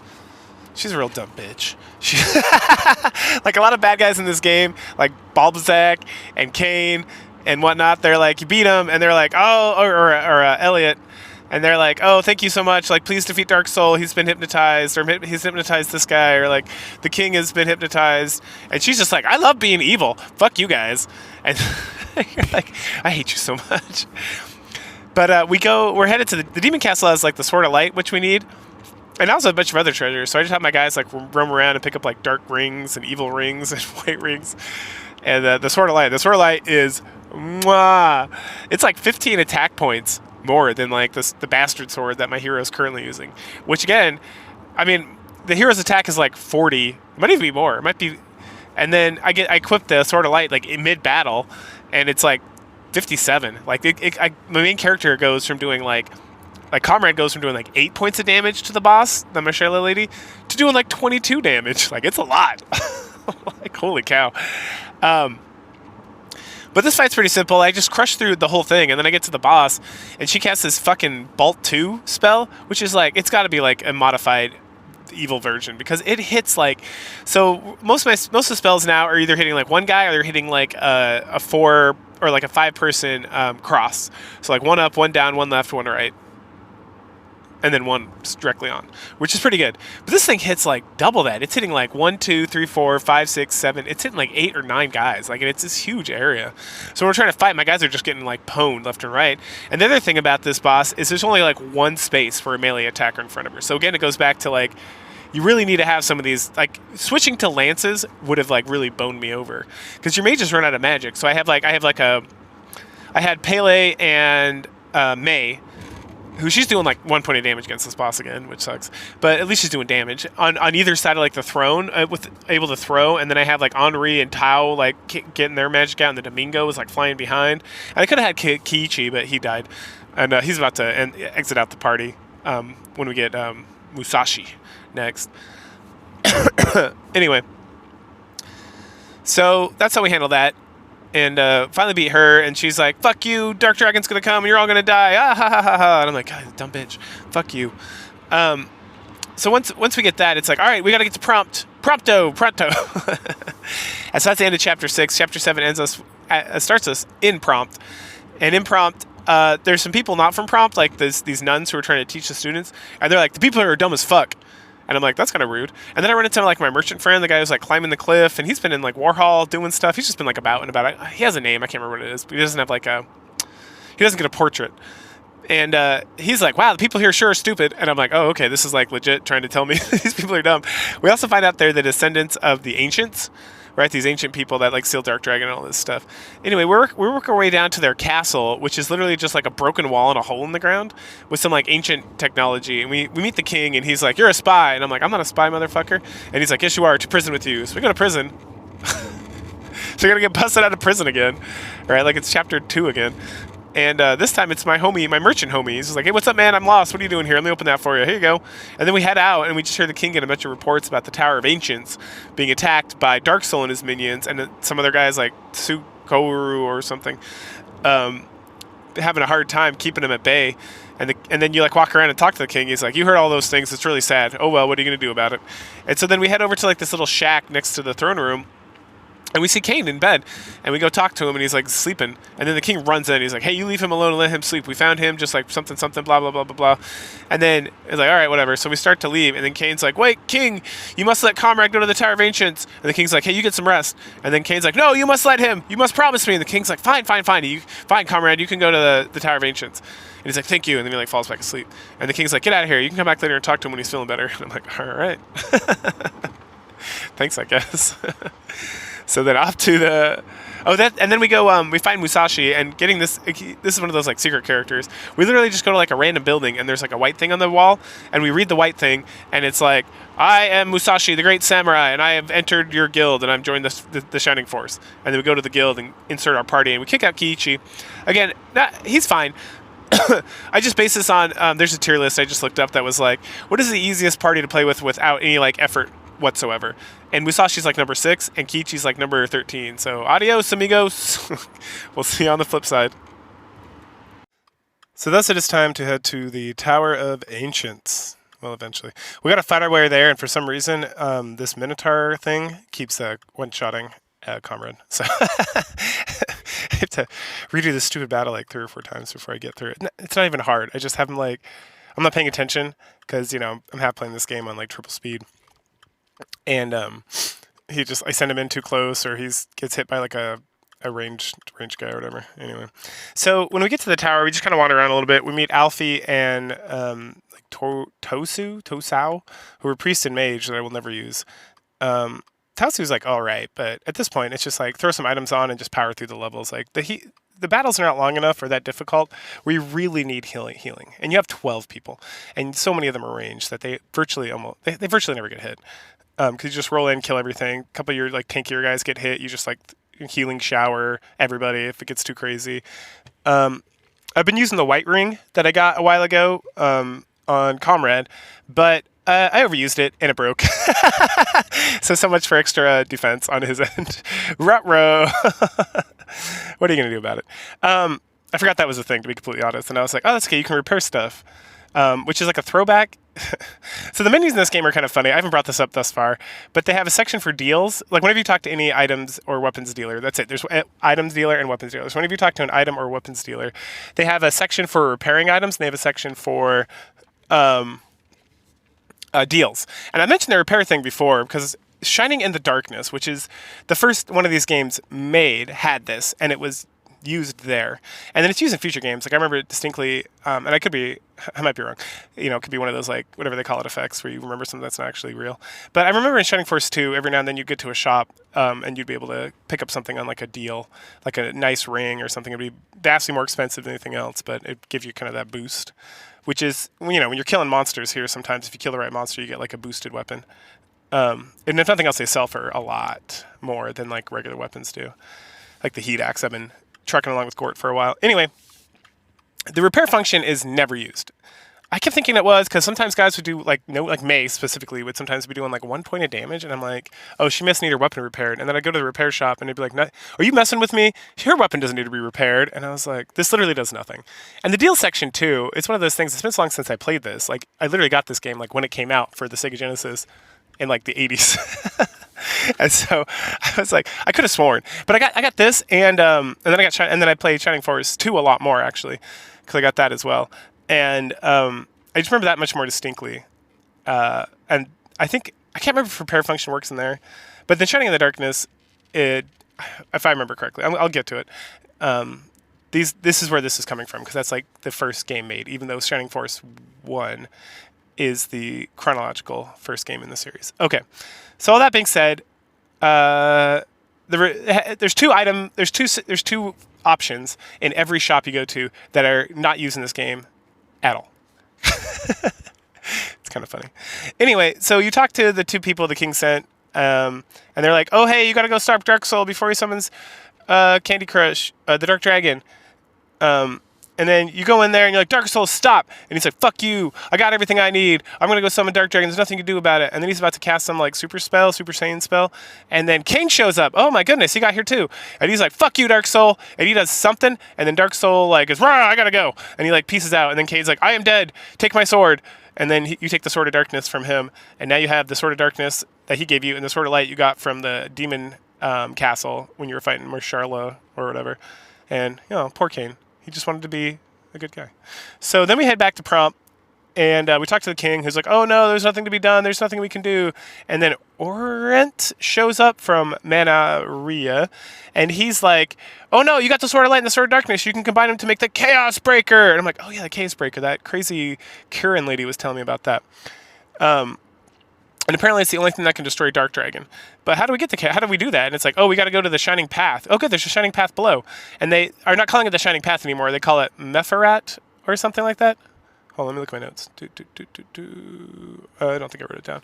Anyway, so you go to Marifat, and so we go to the basement where they fix the pathway to the Shining Path. You use that, you head in, you find a robot named Adam, and he's like, oh, you must go talk to the spirit of the ancients. So you talk to her, and she's like, follow Adam. He will take you to the place where you can make Chaos Breaker. And you follow Adam, and then he gets accosted by Chaos, an evil robot, a robot that was turned evil by Dark Soul. And so then we had to fight a bunch of robots. And the machines in this game, I've been fighting them a little bit here and there, along with the other monsters and kind of regular soldiers. The machines are great because they're weak as shit, and they give a lot of experience. So it's like a very good place to be like, okay, cool, I'm going to play this level 2 or 3 times, which I did, and get everybody up to like 7, 8, 9, 10 with the promoted status. And I got like, and then the guys who were already up there, like what's his name, Domingo, who is it Domingo? Anyway, the squid monster, who is fantastic. I'm just like cruising on him. He's like a level 22 because he can just fly around and cast like all sorts of spells with his like infinite mana essentially. It's pretty impressive. Anyway, so we beat the shit out of Chaos and do that, and then we go and there's some tablets we can read, and it's like, put the light sword on the left, put the dark sword or the darkness sword on the right, and we get Chaos Breaker, and it's like a cool looking lightsaber looking thing with like green, it glows green. For as much as like 8-bit Sega Genesis graphics can really make that happen. I guess Sega Genesis could technically push out 16-bit, but it didn't really do that. It kind of did. Anyway, so we get that, and that sword kicks ass. I think my attack power at this point with the hero is like 70, and the next highest one is like in the high 50s. So he's just like murking dudes at this point. And then we talk to the spirit of the ancients, and she's like, now you must go and defeat Dark Dragon and seal him up again and make sure the world does not come under the dark tides or the tides of war or whatever. And then she like disappears, and we head out, and then some guy's like, wow, we're really going to miss the spirit of the ancients. It's too bad she had to go away forever. And I was like, oh, is that what she did? I did. That was not explained until this random guy I talked to. Not even like Orient or the king. Like this random dude was just like, oh, we're going to miss hearing the spirit of the ancients from the Shining Path now that she's gone forever. And I was like, what? I guess so, yeah, fair enough. And then, oh yeah, and Adam joins after that robot battle. So, and then we talk to the king, and he's like, all right, you need to head to Roundfast. The gate to Roundfast is south of here, and good luck. And so we're like, cool, so let's go. And then we have one more battle where we just got to kill a bunch of more mobs. These open world, like the field map battles are always the worst because, and I haven't mentioned this either, so I apologize because we're pretty deep in this review. They are. Every square will have like a land gradient score, and it'll tell you what it is. Like in the top corner, you'll see if you're watching this or if you're not. Just there's a square in the top corner that says like land, I can't remember exactly what it says. It says something like land something or land resistance or land gradients or something, and it's usually at 0% for like grass and stone and wood. Like when you're in town or when you're in like the dungeons, it's almost always 0.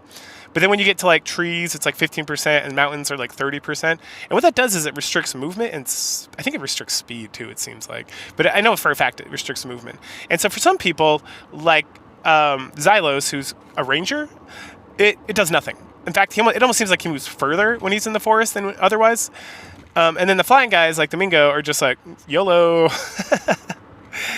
And then other guys too. It just seems that like the dwarves seem to have like less of a problem moving.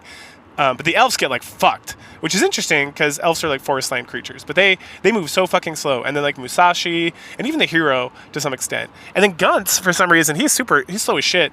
But then I gave him like a mobility ring or something, and it seemed to like break the game because he has like no resistance. So he also moves like crazy fast. So Xylos and Guntz at this juncture in the game are like massively ahead of like of everyone else because they're both strong and they both have a lot of defense, and they can move. So on these world maps, I'm just like, fuck this world map. I'm just trying to get through this as fast as I can, and then I get to like a dungeon where there's like 15 monsters all huddled up together, and I can just like wander over there, kill them, and restart the level like real fast. Then I'll like level everybody up a little bit more. But on these world maps, Guntz and Xylos and Domingo are just like, they just kill everything because they can just move. And I'm not. It's like at times I'm like, I just need to like level up these other guys. I'm just gonna like take this nice and slow. But it just makes the battles like last so much longer, and so they're annoying because it's not that they're hard, it's just that they last longer, and there's not like more strategy needed. They just take longer because everyone moves so fucking slow, and the bad guys are just standing there looking at me until I get close enough. Anyway, so we kill like the skeleton guarding the gate, and that ends the battle, and also chapter 7, and we need to head to Roundfast to stop Dark Soul before it's too late, and we start the chapter 8, the final chapter. Outside of Roundfest, just like in a world map, no battles, nothing. We head on in. Everyone's super excited because Dark Soul fucked off and he's not causing war anymore. And so all the guys are like, yay, all the people and all the soldiers are like, oh, thank goodness we're not fighting wars anymore that we don't want to fight. And then we start to find out that the king has been totally corrupted by Dark Soul, that he's holed up in his castle, and that he's being a real asshole. Oh yeah, and before we left Prompt, Orant is like, hey, you gotta go talk to my homie who's out there. He'll help you get into the castle. And so we find his homie who's got the same sprite, so that's helpful. And he's like, I'm going to open the castle for you, but just so you know, the king is completely corrupted, and so unfortunately you're going to have to kill him. He used to be a good king, but Dark Souls, like, honeyed words, like, ruined him, so he needs to die. And you're like, cool, got it, I will kill him for you. So once we get that settled... Oh, we also get Hanzo onto the team. He's hiding as, like, a flower in a bush, which is super obvious if you just, like, realize this game has secrets and you're just kind of, like, vaguely paying attention. Like, the Musashi, getting him is, like, much more complicated, I feel, or much more tricksy. Because you literally, there's like every now and then there's just like these white little signs on buildings, and they usually are like some old bullshit that's not important, and it just happens in like one town with like no hint at all that this is like a thing. Is you search that and then you get Musashi. Hanzo, on the other hand, there's bushes all over the fucking place, and they all look exactly the same, except for this one bush the entire game. So there's no reason for you not to search it. And when you search it, because it has like a yellow flower in it, Hanzo's like, I will join you. And he's a ninja, and I don't use him because at this point in the game, it's really not worth it. And he doesn't have a katana, which is the best like ninja sword. It's the best sword outside of like light sword, dark sword, and chaos breaker. And since light sword and dark sword are gone forever, and the chaos breaker is for the hero, like the best weapon in the game for sword users is katana, and the only katana that I've ever been able to find is the one that Musashi starts with. So Hanzo can use magic just like Arthur, so it's one of those things where it's like if you really want to like level this guy up, it might be slightly more advantageous. But this game is not difficult, and there's not a difficulty setting or like challenge mode of any kind. So that's on you. If you really want to do it, go nuts. I have no interest. Okay, so then we head into the castle, and the king is like, "Oh, fuck you! You're not gonna start Dark Soul. I'm gonna start you." And then he like throws a bunch of like very impressive monsters, like manticores and hydras and stuff. And when I say impressive, it's not just like the models or anything. It's like these motherfuckers like take a hit and they dish it out. I'm like, damn, these are like the hardest things I fought. And granted, I've been fighting a lot of like machines who are easy as shit to kill. And so I literally was like, oh, Xylos got this. He can go one-shot this motherfucker. And he goes up and does like 10 damage. And this monster has like 53 hit points. And I'm like, oh, actually, I have to go like strategize again and like plan out my attacks, or I'm gonna get my characters are gonna get like fucked over. So I had to like readjust, and then I just burst damage essentially, guys. After I realized that initially, It would be like, okay, get all my guys like close enough where the monster's not attacking us, and then we all rush him at one time and burst him down, and then he, does nothing to us unless he counterattacks, which happens occasionally.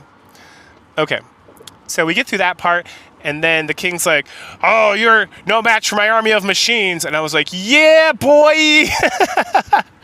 I fucked those machines over so goddamn fast. I thought about leveling up here a little bit because there's so many machines and they all die. Everybody like one shots them, but I like killed them too fast. And I was like, they were still the king as the boss, but I was like, fuck it. We're like at the end of the game. I think there's like 3 more maps. I think there's like 1 map and then the Dark Soul map and the Dark Dragon map, and the Dark Soul and Dark Dragon map are like combined, where like you can't, if you leave, you have to play both again, including killing like Dark Soul as a boss, which that's nice. That'll let you leave at least, even if you have to kind of like be annoyed that you have to fight Dark Soul again. But so we're like there, and I'm just like, I don't know, my team's pretty awesome. Like May is like the weakest link, and I gave her like all these cursed items that were like, they're OP, but you get cursed, and it has been nothing but a boon. So I don't quite understand what the cursing does, because thus far it has done nothing. Like she went from like 40 attack to like 65. And so she went from doing like 3 or 4 damage to like 20 damage. And I'm like, fuck it. Like let the curses rain down. Like, so, YOLO. And I still have Ernest. Ernest is still using his spear, like the spear I got like forever ago. And he's still doing like 10 damage on some of these guys. So like, cool. High fives.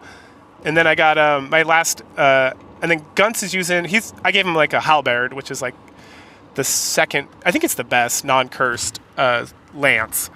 And then Pele's got Valkyrie, which is the best spear, javelin thing, which you can throw. So my guys are all stacked up. I got my Dwarf's got Atlas, which is, I got 2 of them, the toughest axe, because one of the monsters drops it. And I found another one. I'm trying to think. Xylo and Domingo don't use weapons. And the mages, who gives a fuck? They all got like their super sweet ass spells. And then like their power staffs we got in like chapter 1. All right, so that's my killing team. And let's see. Oh yeah, so then we roll up on the king and we just beat the shit out of him. Even though the bosses have started like really healing at this juncture, like just like not healing themselves, like just regaining life, which was causing a problem with Mashala because I didn't realize that, and so I was like taking my sweet ass time. I was like, I'll just hit her with some guys, and if they kill her, like whatever, I'll just eventually wear her down. And then I'd look and be like, hey, what happened to all that damage I just did? So with the king, I took a more measured approach. So I like gathered everybody, because he doesn't move or cast spells even. So at least Mashala, it was much harder because she would keep casting Bolt 2, that motherfucker. But with the king, he just kind of like sits there. And so I like gathered all my forces and like surrounded his throne. And then I just, after he took like his turn of doing nothing, I just like moseyed on in and massacred him. And then he's like, oh, fuck you. And I'm like, all right, yeah, man, fuck you too, whatever. So then now we're on to Dark Soul. So now it's time to wrap this up. We are going to go punch Dark Soul in the mouth and then fuck up the Dark Dragon, who definitely gets summoned, despite all our best efforts. But that's okay. We got the Chaos Breaker. So we head in, and I bounce out immediately. Not immediately. I like rush into battle, trying to rush up to Dark Soul. And oh wait, no, I apologize. Before we even get to Dark Soul, the first thing we got to do is summon the ancient castle. So we head back out, talk to our buddy who's like the other king in the other castle. I don't know. And he's like, hey, what you got to do is you got to go back to the Castle Ranfest, and then you got to go to like the farthest western point, and there you use Chaos Breaker to summon the ancient castle, because Dark Soul's already like found his way inside the ancient castle and like sealed himself up in there. So then there's the other route we have to do is we have to like summon it from the water, and then we can take like a path to get there, like kind of the like the same thing we were guarding against in like the first level. So it's like symmetry. So we head out to the castle. We find out the beach, and then we use the Chaos Breaker, and it raises this like crazy futuristic looking thing out of the water, which is the ancient castle, I guess. So we then meander back up into like this little area right outside the castle, and that is the area that is exactly like with the big door where we fought like our first battle. and we just walk in, and there's like a teleportation device, and we teleport in, and then there's Colossus, and Colossus is literally a big statue with like a crazy looking head, and then the head splits into like 3 heads, and it's like, you are not passed, you are not authorized to be here. And this is where I rush in, and like 4 of my guys get killed, and I'm like, and then Comrade gets killed, and I'm like, okay, let's be a little more measured this time. And part of the issue is there's like 7 mana cores, and these things again have like 50, 60 hit points and like can take it. And then there's some of these, I kept calling them Hydras, but I think they're actually like dragons. Anyway, even though blue was like the last dragon, whatever. So then the second time I go in there with the Colossus, I literally just like wait, and then the mana cores and dragons all like get to me, and then I kill all them. So that when I head up, these like ranged throw-in centaurs and like the jets, which are like the ranged robots, they're very easily killable. And then out of the 3 Colossus heads, I only kill 2 because I go left. The whole team goes like left, and we kill the Colossus head, and then we go north to like where the main Colossus head, I guess, is just chilling on the statue, and it comes down, and I beat the shit out of it, and that takes care of it. So there was like another Colossus head floating around that I just kind of ignored. Now it is time to go kick the shit out of Dark Soul and Dark Dragon. But first, we must go back, buy everyone healing items, and resurrect people, so that when we go to Dark Soul, because it's a 2 battle back-to-back that we can't go straight to Dark Dragon, it's like, all right, let's just get everybody healed up and ready to go. So then we go into Dark Soul, and unfortunately, Domingo bites it in this first battle, but that's still 11 out of 12, so I'm like, I think we'll be okay. So we go to Dark Soul and beat the shit out of him, and then he sacrifices himself to summon Dark Dragon, because he's an asshole. And he's like, I will die, but Dark Dragon will live, and he will destroy the world, or some bullshit. And then Dark Dragon comes, and it's like a 3-headed dragon, and then it's got these 2 like teleportation devices that summon skeletons, and you just gotta like kill the skeleton that's on there, and then plop your ass down on the thing. And I just used Ernest, because Ernest at this point is my weakest main character. And then Luke, which he was just conveniently there, and then that pretty much took both of them completely out of the battle. So then I'm down to 10. Now I'm down to 9. And I split the party in 3, or I split the party in 2 essentially, because I had essentially all the knights, all the centaurs, like run one direction really fast to the left to take that square, and then everyone else kind of moved up the center or up to the right. And so the right dragon head just kind of like sat there and did nothing because it couldn't use magic or reach anybody for a while. And then the left centaur head, or the left dragon head, the centaurs and Gort surrounded and just started beating the shit out of. Meanwhile, the rest of the party headed for the main head. So we got like Xylo, Comrade, Guntz, the 2 mages, Tara and Henri. May's over there with the knights. Musashi, the samurai. And the main dragon head, or it's not even the main dragon, you have to kill all 3 dragon heads. So, but the center dragon head really like fucked me over. It kept casting like Bolt 4, like continuously. Meanwhile, the left dragon head has like 3 guys fighting it, and it keeps casting nothing. It keeps just doing like normal attacks. And like once or twice it casts like Bolt 4, which is like a huge damage thing over a huge area. And so Xylo and Guntz, they go down around the time of the first dragon head. The main, I keep calling it the main because it did the most damage and it was the hardest, like goes down. And then I moved that rest of that party over to the secondary dragon head, and they just take care of it. And that dragon head is far less damaging than anything else. So then once that head goes down, I start moving everybody back to the left dragon head. But by that point, the knights and Gort have like taken care of it. And that's Dark Dragon's dead. And then we're like, yay! And the Dark Dragon's like, I'm not dead yet, bitches! And it's like, oh damn, what are we gonna do? And it's like, Comrade, you gotta use Chaos Breaker. And he's like, I'm gonna use Chaos Breaker. And so he does like this sweet ass, like, wow, and stabs right in the dragon. The dragon's like, no! And then the whole castle starts to shake and collapse. And then everyone's like, all right, let's get out of here. And then it's like, wait, Comrade, why aren't you coming? And he's like, I can't leave. I have to stay here. And they're like, no, we won't abandon you. Please come with us. And he casts Egress on everybody except himself. So they all get sent over to like the little area to watch the ancient castle like collapse into the water. And May and Lowell are like very distraught about it. So I guess May had a thing for good old Comrade Bear there. Because she is like, no, I refuse to believe he's dead. I refuse. I refuse. She said it like 2 or 3 times. Not like I refuse necessarily, but she kept being like, I can't believe this is happening. And then Lowell's sad, and then pretty much it's Nova and like kind of the original party is all standing around, even though I didn't use like most of those guys besides May at this point, and Luke. But yeah, there you go. And then we get like it kind of fades out, And then it was like, let's head home. And then it fades out, and we go back to like the elf lady who's like reading the book, and she's like, well, that's the and then she's like, well, May went back and like made Gridania like super strong, and Henri took her place as queen of the kingdom and like ruled, and they built up the kingdom, and Comrade Bear was like never heard from ever again. And then she like kind of like closes the book. She doesn't close it, but she's like flipping through pages. And then she's like, well, but we know that's not really happened, right, Comrade Bear? Boo, boo, boo. So yeah, you're Comrade Bear, of course, because you're Comrade Bear. Or Max, which is the game the Sega wants you to have. So then it's like, oh, I'm excited to see what adventures you have next. And then it goes to credits, and the credits just show like different scenes, like fighting scenes where like someone's fighting like a villain and just doing like their special move or like a move or whatever. And once you get past that, then there's like an epilogue. And so the epilogue, you see this crazy like turtle looking guy, and it looks like he's talking to a robot who's just standing there. And he's like, oh, we don't usually have your kind around these parts wearing full armor and stuff. And there's like a conversation being had between like this yokel and somebody.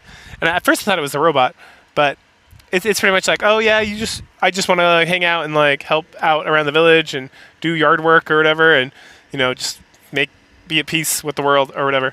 And then at some point the screen like shifts over, and you see it's the main character, it's Comrade Bear, and he's like, and he like looks back at the camera and gives like a wink, and it's like, I'm just living my best life. I don't know.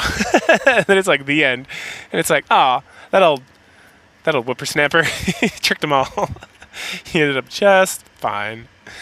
Maybe Sheila saved him. I don't know. That would kind of make sense, I guess. But yeah, that's the end of Shining Force. One out of the 21 Shining Force, the Shining games that we were going to go through. And it was excellent when I played it as a kid, and it's still excellent. It's super chill. There's so many things you can do. If you really want to grind it out, you can essentially use any characters you want, because the game is not difficult. You can kind of screw yourself over in certain ways, but not like permanently. It just means you got to like kind of grind really slowly. So again, the best option is just to early on just power level everybody. Like don't push yourself too hard. You really sometimes got to grind it out a few times just to get your characters moving, and then upgrading weapons and stuff like that. And like everybody's viable as long as you level them up enough. And most of my guys were sitting at like 15. I'd say even 13 to like 22, I think was the highest level I had, or maybe 23. And they were all decent, except Ernest, again, who was at that point he was fine until like the last couple of battles, and he was only doing like 1 point of damage. That's why I just like stuck him on one of these things. It was like, whatever. But even like Musashi, I think was like level 16, and he was doing like 17, 20 damage. I think Gort, who was level like 13, he might have been the lowest level character. He was still doing like a decent amount, like 17 damage, Xylo, I mean, he was like level 22, and he would like crit for like almost 100 damage, which like Dark Dragon has, I would assume, somewhere in the low 200s. Dark's like 150. Like he went up to Dark's like, and the game can't handle 3 digits, so you just get question marks until like you get below 100. So guys go up there and they were like hit, and then like Xylo went up and he like hit, and it was like he did like 80 damage. Which is like more than half this dude's life. And it was like the bar was like question marks completely full to like 20 hit points left. Like it was so much damage. I was like, damn. And they did the same thing against Dark Dragon. And with Dark Dragon, it did like 72 damage in like 1 hit. And I was like, good for you. Like that guy's a crit machine. That is like the best. He was crushing it. But yeah, I highly recommend. It's super fun. You can emulate it. Next up, I'm not going to wrap up this review right now because I'm going to play the Game Boy advanced version, and I'm not going to do like a breakdown like this. I'm just going to go play it all, and then I'll talk about what the differences were. I hear there's like a little bit more story action, so we'll kind of add on to that, and then like kind of my thoughts. I think there's like, I read somewhere there was like 3 characters, and they're all super overpowered, so that's exciting for me. And that they mixed up some of their characters. I don't know. I'll kind of figure it out, and we'll talk about it. But yeah, we hit that next. So for this portion of the video, we're going to discuss, not at length, but I'm just going to hit up some key points as I play through it. The story differences mostly, but also some of the gameplay stuff with the, I'm trying to remember, it has a name, the Game Boy Advanced version of Shining Force. It's like the I think it's just called the Dark Dragon, if I remember correctly. Anyway, so the first chapter, the biggest differences are really just the interactions with characters. And that seems to be an overall situation for the whole game. And yeah, it's not too important to go into the whole story thing. And I'll probably do like an overview at the end. But right now, just the systems, Right. So when you go into the guild in the Shining Force for the Sega Genesis, you can change party members out, and that's pretty much the only reason to go in there ever. If you try to talk to people, they have like throwaway lines, or I should say a throwaway line, and that is all. Now, when you recruit party members and you go to the guild, they have like little stories. Like they'll say like a throwaway line, but then if you talk to them again, they'll give you like a little backstory about their lives. So, if, for example, Taro, she has quite an extended story. And some of the characters just have like, I think Ken was like, oh yeah, I'm a knight and I trained real hard. That's it. Here's a card. And I don't quite understand the card thing, but we'll get into that later. You collect cards for the various characters, and when you look at the cards in your like item system, there's like a spot to look at cards. They mention having abilities, so maybe I just need to use those during battle, and I have not been. Up to this point, though, I'd say this game is easier than the Sega Genesis version. Not significantly at this point. I mean, the Sega Genesis version is not hard by any stretch of the imagination. But I feel like this one is just like smoother. I feel like my characters are leveling up faster, and I feel like it just takes less effort. Like when I was with the Sega Genesis version, every time I feel like I got to grind. But this, I think I barely grinded at all, and I'm like keeping up pretty well with like even new characters coming in. And some characters I know I'm going to dump. And everyone else is doing so much damage and like cruising through these levels so fast, I don't care. Like Chris, for example. Like before I spent a decent amount of time getting her leveled up. But I know as soon as a better option shows up, she's going to get the fuck out of the party. And she's slow, and it's just not, I'm like, nah, I'm just trying to get through this game. So if like people can't keep up, then they're just going to be tossed out. I've ended up using a lot more of these bird bros. Just because they can fly, and it will just make things a little smoother. They suck ass because of the sword situation, but it seems like there's more options for weapons as well in this game. Okay, so getting back, so you get little side stories for all the characters. Taro, she comes from like an elf village in a forest, and her parents were like the only wizards, and then like a Cerebus came by and like was killing everybody, and so her parents like stepped up as like the defenders of the town, and then it seems like they died, and she kind of inherited that and then moved over to Gordania. Right, you don't get any of that in the original game, like none of that. You get like, hey Taro, what's up? And she's like, what up? And that's it, the end.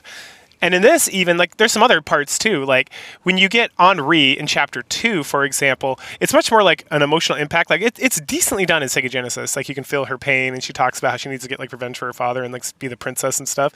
But here it's more meaningful, not just because instead of Nova coming in and being like, it's true, princess, he's with us, and you should listen to him. It's Taro, and she's like, hey, girl, let me talk to you over here. And they, like, hug it out, and you can tell they're, like, friends. And that's much more meaningful to have Taro, who's the other mage in, like, the Kingdom of Gordania, and like who's also suffered a loss of her parents, interact with Henri and like comfort her. Like like the storytelling change is minuscule and it really has no overall effect, like impact on like the game, but it is like such a good decision. And thus far, a lot of what I'm seeing here is like that. Like there's a whole thing where Gort is just a wandering warrior in Gordania in the Sega Genesis version. In the Game Boy version, he lives here, and like it seems like his wife dies. And when the village is attacked, and he's part of him like joining you is that he wants to like, you know, get out and like make sure that none of this shit happens again. So that's good. And like all the characters have little stuff. And again, some characters it's like I can't remember Lowell, Ken, or Hans. Hans is like a coward that comes up a few different times for some reason. But you have like a whole situation with like Chris, where like the princess is looking for her because she needs Chris to help use magic to like heal her wound because she hurt herself. And then Chris is like, you meet her beforehand and you have like a conversation, and then she's like, I want to help, but I'm so weak, and I just know some healing magic. And you're like, that's. And there's like whole conversations where it's like, Chris, just stay in the back and like survive, and like we'll take care of you. You can just toss your healing magic up, which is exactly what you're gonna use her for, or nothing, because she's so fucking slow that by the time she catches up to like heal anybody, they've already moved on to like kill more shit. So it's kind of like meh. And it is more expensive to resurrect people in this version. Like in the Sega Genesis version, it was like level times 10 is how much it costs to resurrect people. So when you promote somebody, you know, it would still be based on like the total level. So like if you were level 12, or if you were level 2 promoted, it would be 120 gold pieces. I had to resurrect one person thus far, and I think it was Taro at level like 5 or 6, and it was like 210 gold. It's like, damn. Another factor that's different is the battles have like special win conditions. So thus far, it's always like within a time limit. So if you beat the levels, if you like speed through them, which encourages kind of like a faster play, you get either special items, and the special items are just like more advanced weapons, but not like super advanced weapons, just like slightly better weapons, like 1 or 2 more attack, and like maybe have like a special attribute, which is another thing they didn't have in the Genesis version. So like there's an axe called like a jagged edge or something, and it is does more damage against like flying creatures, which there's a lot of bats at the beginning of the game, and fuck those things because they put you to sleep. You can also equip more rings, and there's like more ring options, but the rings are so expensive. And generally, you just don't get that much gold. So I feel like even and like gold was never an issue in the first game because there was like nothing to buy. Like you'd go to like a whole new chapter. Like you'd go through like 5 or 6 battles before there was like a weapon upgrade. And in all honesty, besides like the special weapons, I think there's like 3 swords. There's like 4 swords. There's short sword, medium sword, long sword, bastard sword, and then sword of light, sword of dark, and the Chaos Breaker. So there's really 4 swords in like an 8-chapter game. So there's like a sword per every 2 chapters, and you start with the medium sword for the main character. So it's kind of like eh. And then same thing. There's like 4 axes, maybe 5 if you count the heat axe. I think there's more spears and javelins, but that's because there's like double up on that. So there's like 8. I think that's it. Oh, then our arrows. There's 4, literally just 4. So, which I didn't use those guys anyway, so it doesn't matter. And then katanas. There's like 2 or 3, which they also kind of count as swords, I think. So there's technically more swords. Anyway, there's not much. There's like already more swords. Like there's short sword, like something breaker, medium sword, something other sword. So I'm already getting like 4 swords, and I'm like in the 2nd chapter, you know. So that's expanded a lot. The best change, though, is the item system. So before, every time you opened a chest or anything, it would go to the person who opened the chest, usually the hero, and then you'd have to give it to somebody else. It would not automatically do that. Now, not only does the guild have like a treasury where you can like dump items, or items just automatically go if your hero picks it up and it's full, but you can mass buy items, and then you can like distribute them very easily. So like quality of life on this, just for that, is like, this is, if you're going to play Shining Force, you should play this version, period. If you're up for the more challenge and the more old school appeal, then go ahead and play the Sega Genesis, but I don't think I'll ever play the Sega Genesis version again, period. Because this game is just the quality of access, of ease, of like just doing basic shit, like buying herbs or like just opening treasure chests.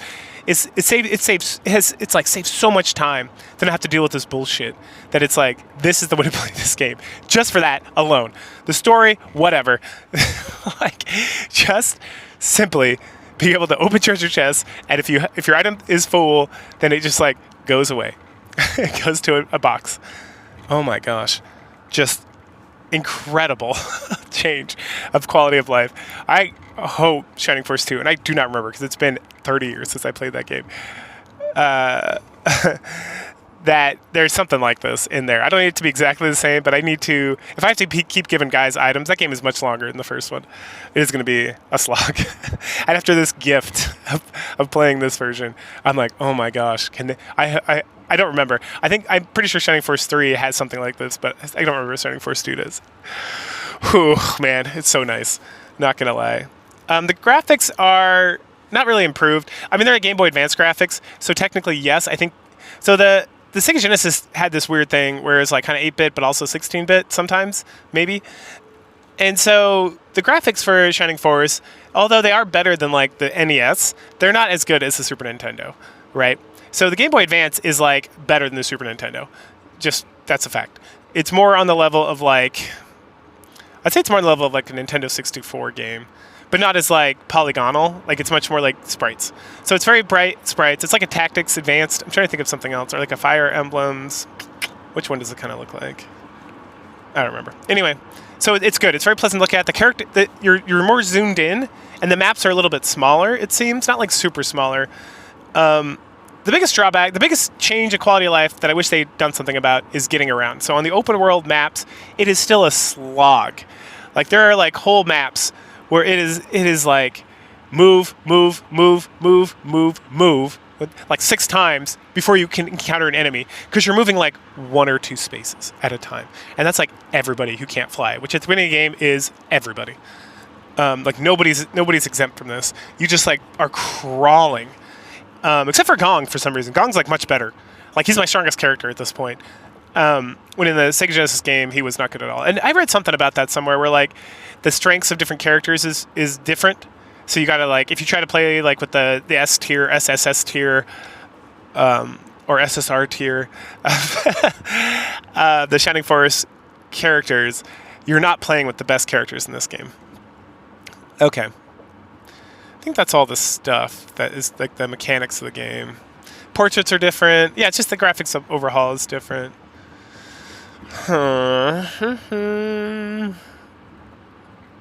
You also can get more information, like you can access like a status and equip menu and all that stuff just from like anywhere, which you could kind of do before. But in battle, you can also see like who's going next and stuff. So it adds a lot more of like, again, it's just a lot of quality of life stuff if you're into that. You don't really need to strategize with this. You just need to move forward and kill. And if like one of your guys is about to die, you like pull him back and heal him for a second and then keep pressing forward.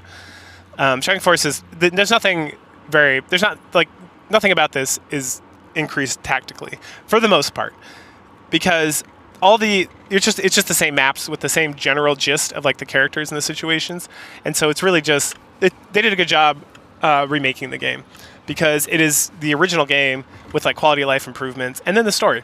So the story is interesting. So that's all that stuff. So now I'm going to go over the story bit by bit as I play through it. Okay, so chapter 1. The big differences are we get a lot more background on the hero. So the hero is not from Gordania, which I don't think was ever outright said he was or wasn't from Gordania in Shining Force. I just kind of assumed because he was friends with Lowell's and he's like practicing. But apparently he was not. Apparently he washed up on shore nearby Gordania a year ago with a sword of light and doesn't remember anything past that point. And he was rescued by some fishermen. They brought him in, and Varios like took care of him and kind of raised him over the last year and taught him to be a sword master, and he's exceedingly good, and he beats Varios. And then May's like jealous of the attention her dad gives him, so she's kind of like a bitch a little bit. And then Lo is like best friends forever. And then everything else is kind of the same. There's another counselor, so there's Nova, Varios, and then there's like a third counselor. And he's important because he mentions the Sword of Light. So the Sword of Light doesn't really come up in the original Shining Force game till like much later. It may be a mistranslation, maybe it was supposed to, but in the Sega Genesis version, it like does not get broached at all. But in the revised timeline, I guess, the Sword of Light, like you had the Sword of Light when you like popped into this area, and the guy found you, or a guard found you before like the fisherman did, and they just took the sword and brought it to like one of the counselors, and he hid it in the castle for whatever reason.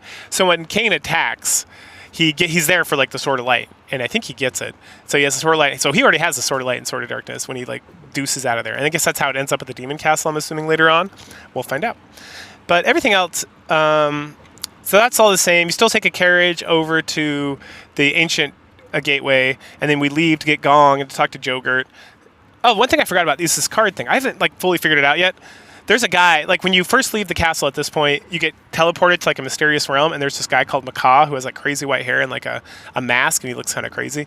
And he's like, something, fate. The fate of this world is not how it's supposed to be, so collect these cards and they will help you. And you're like, cards? And he's like, yep, good luck. And he's like, sends you back. And it's like, okay, no questions.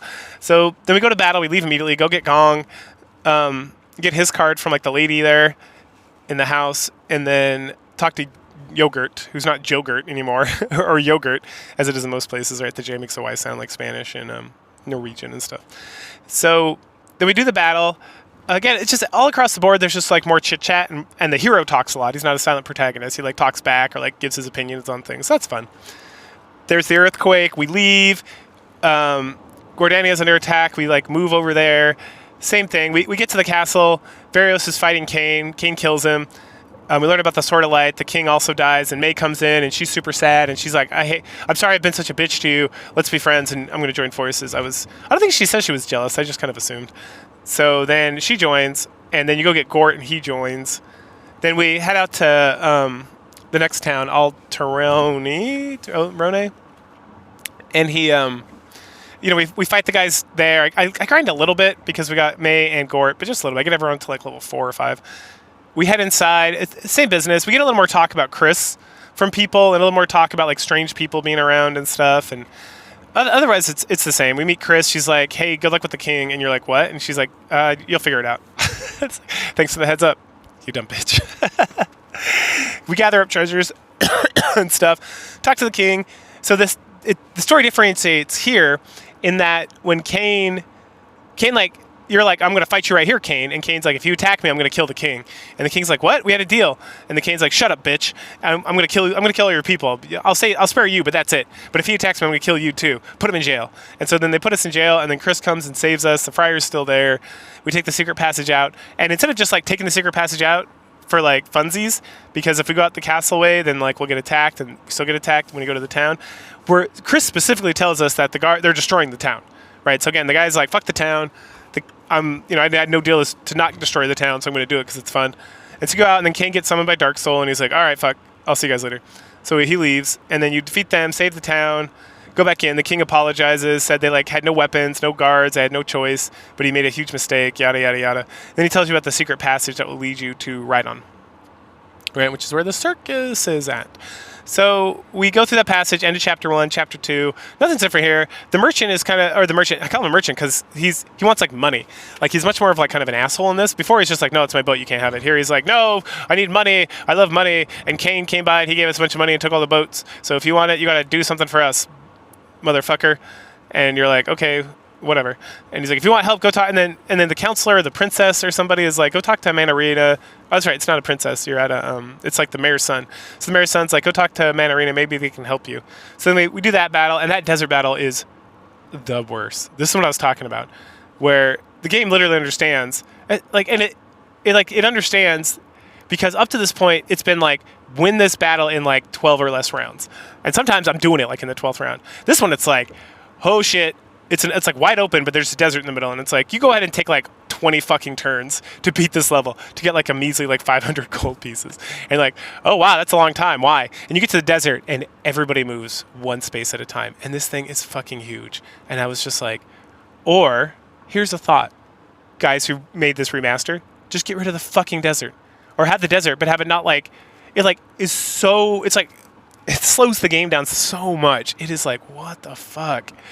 Anyway, so we get to Manarina, and this is where we meet Henri, and her and Tao have like or Taro have like a heart-to-heart, girl-to-girl talk, and Henri's like, I'm going to lead my kingdom, and we're going to defeat Dark Dragon, and I'm going to do what I got to do. So then she joins. We meet Ken again. He's just doing laundry because he disgraced himself as a knight or something. And then we get turned into a chicken, and that's all the same. And then Orient's like, hey, if you want to use the spring back there to talk to the spirit, you got to pass our trial. So instead of like, you have to get the orb of light to open the thing, it's trapped behind monsters. It's like, oh no, the dark dungeon is like a trial ground for wizards. And Henri kind of talks to us about it a little bit. And so we got to go past the trial before they'll let us, and get the orb of light before they'll let us talk to the spirit. After grabbing the orb of light, we got to go back and talk to Orient again. He tells us to go talk to the spring lady, so we head in there. And she's like, oh, it's you. And you're like, and Comrade Bear's like, oh, you know who I am. Please tell me I've had amnesia. And she's like, now's not the time. You and the other one must come and meet me together, and then I will reveal all things unto you. But for now, don't worry about it. And then she like nopes out. You must stop Rune Faust. You must stop Rune Faust. So then we go pick up Arthur. He's like, hey, if it's okay, I'm going to come hang out with you guys, and I'm going to do whatever, blah, blah, blah. And then Comrade's like, the guy's pretty pushy, but that's okay, I guess. So we head back to Rindo. We asked the mayor for the boat again, and he's like, I don't know, but you gotta I'll let you use it, but you got to do me a favor, because that boat's been in my family for generations. And it's like, well, yeah, what's that? He's like, go get my kid. My grandkid's been missing. Go find him. So we go down to the circus. We get let into the circus, and there we meet Mershala or whatever. And then Tao and Henri are like, hey, it's that evil witch. Oh, yeah, I've heard about her. So they have some of the girl talk about that. And then Mershala is like, I am that evil witch, and I will take care of you now. It's because Kane couldn't do it because he's a bitch, but I will do it. Here, marionettes and puppets, take care of this. And then she like nopes out. Cool. So we defeat them. The grandson comes up. He's like, hey, you rescued me. Thank you so much. We go talk to the mayor. He's like, oh, thank you so much for rescuing my grandson. You can definitely take the boat. Go nuts. We get on the boat, and it's not just Comrade. This time it's Comrade, Henri, and May. And then we're like, all right, let's get going. This is going to be awesome. And Nova says some bullshit about heading out and fighting Radfest. And then Mershala shows up, and she's like, aha, tricked you.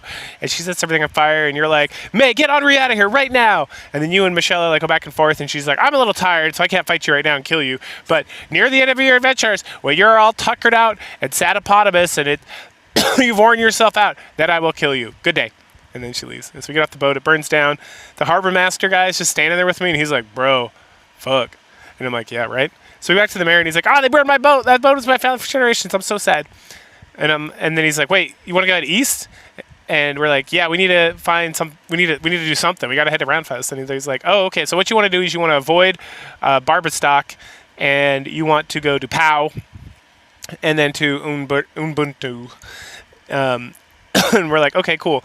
And he's like, first you got to go to the Shade Abbey and talk to the guy there. So talk to my son. He'll let you know more about that. And so we talked to the son. He's like, yeah, just head north at the Shade Abbey. That place is pretty legit. So we head up there. We immediately run into Amon, who this time tells us that like Bulbasaur over here is her husband. And then we're like, well, come along with us. And she's like, no, I'm stuck. I can't move. Oh, no. So then we go in and we talk and we see the zombies that are talking. Everyone's being creepy and laughing and talking about praying to our gods or whatever. And then they follow us into where we get Bulbasaur. And he's like, oh, no, it's a trap. You must run away. And then the priest comes and says, aha, you prayed and now you must die. Oh, but then he turns into Dark Soul. And he's like, comrade, we meet again. And you're like, you know who I am? Can you please tell me? And Dark Soul's like, I will not do that right now. I'm tired. Fighting the priest in this place tuckered me out. But I'll fight you later. Anyway, fight these zombies. Deuces! We rescue Bulberry and him and Ammon, his wife, or Amon. Amon. His wife join us, and they talk about how they're going to be great because they can fly and stuff, and that they always want to be dispatched together. So sure, why not? And this time around, I didn't use them at all because they're kind of trash. But I mean, there's a lot more weapon options in this one, and I'm trying to cruise through this thing a little faster. So I figure if I just honestly, any character that you level up or spend a lot of time on in this game is going to be decent enough for the most part. So I'm going to give it a shot with the birds, just to kind of help me. I'm going to keep Kiichi this time around, and then Domingo I'll have 4 flyers, and then Xylo will be a lot of range, a lot of just powering through stuff. So I put them in the party, and I dropped the 2 healers, who are completely pointless because you can buy healing items for so freaking cheap, and just give them to everybody. Then you don't have to wait. I'm keeping Gong thus far in this run, just because he is a lot more mobile in this version. I'm trying to turn around. Okay. Sorry, I'm just dropped my kid off at school. This thing's completely crazy. People are they're doing that thing when you're driving, and they're not helpful, but they think they're being helpful. I'm trying to make a U-turn, and now I got to take a left on this road so I can do this whole thing because this guy just didn't freaking go straight when he didn't have a stop sign. Anyway, so lesson learned, kids: just follow the rules of the freaking road and stop trying to be nice, because there's order for a reason. All right. So that's the Shade Abbey. Yeah, that is the Shade Abbey. So then we go to the epilogue for chapter. That's the end of chapter 2. So we got up at chapter 2, and we're back with Nasha and Zuik. They're trying to get out of the eastern continent, and they have escaped thus far from Runefaust's troops, but now there's a bunch of mercenaries, new bad guys, new map on this dark dock, and there's this Kraken thing which kicked the shit out of me, and I almost died multiple times to it. But then there's a bunch of Koopa Troopas and a pig man at the end. I assume they're just supposed to be orcs, straight orcs, not. So I think the other green stuff at the beginning were goblins. And so these are orcs. Okay, cool. So Nasha and Zuik are one-shotting dudes, but I have Zuik kind of hold back until we get to the Kraken. The Kraken almost one-shots both characters. So then I have Zuik kind of dance around with the Kraken while Nasha just levels up. Because again, all my characters at this point are sitting at 8, 9, and she's at level 3. So at some point she's going to join the party. And again, this is these 3 new characters are OP from what I understand. So they're going to get slotted right in. So I want to make sure they don't have to do too much catch-up. So I'm able to get her up to level 7, I want to say. And she's one-shotting most things, so it's pretty simple. So we're able to get through there, and then they want to catch a boat, but they're worried about if we get on a boat, we're going to get attacked and overwhelmed, which is fair because it happens 5 times to the Shining Force, to the Shining Force characters. So good stuff. And so they're chit-chatting about what they should do when Mahak, the card guy, shows up. And he's like, oh, hey, what's up? And they're like, oh, what are you doing here? And he's like, oh, I thought you guys were going to go meet up with Shining Force. What are you doing here? And they're like, oh, we can't figure out what to do. And he's like, I know a way. Follow me. And they're like, okie dokie. So they follow. And then we switch over to the bad guys, and they're all standing around in the throne room of the king of Runefaust. And Balbazak gets summoned, and he's like, hey, go to Umbuto. Or I don't know why I can't remember the name of this place. Go to Umbuto and destroy the Shining Force. They're on their way over there, and make sure you get the laser eye and use the laser eye. Oh, fucking laser eye! That's another reason I wanted the birds. I was like, fuck that map. I had more on that map than every other map combined in that stupid first run of the game. So now I'm just gonna bird fucking flight around and kill it, even if they die. That's fine. Noble sacrifice. So. So he goes to do that, and Dark Soul says some other bullshit about stuff, and Kane is like, I want to go. Why can't I go fight them? And he apologizes for letting Shining Force go, and then Dark Soul's like, no, don't worry about it. Just go to Dragonia. There's some shit I need you to do over there. And Kane's like, all right. So that's how he did up over there, I guess.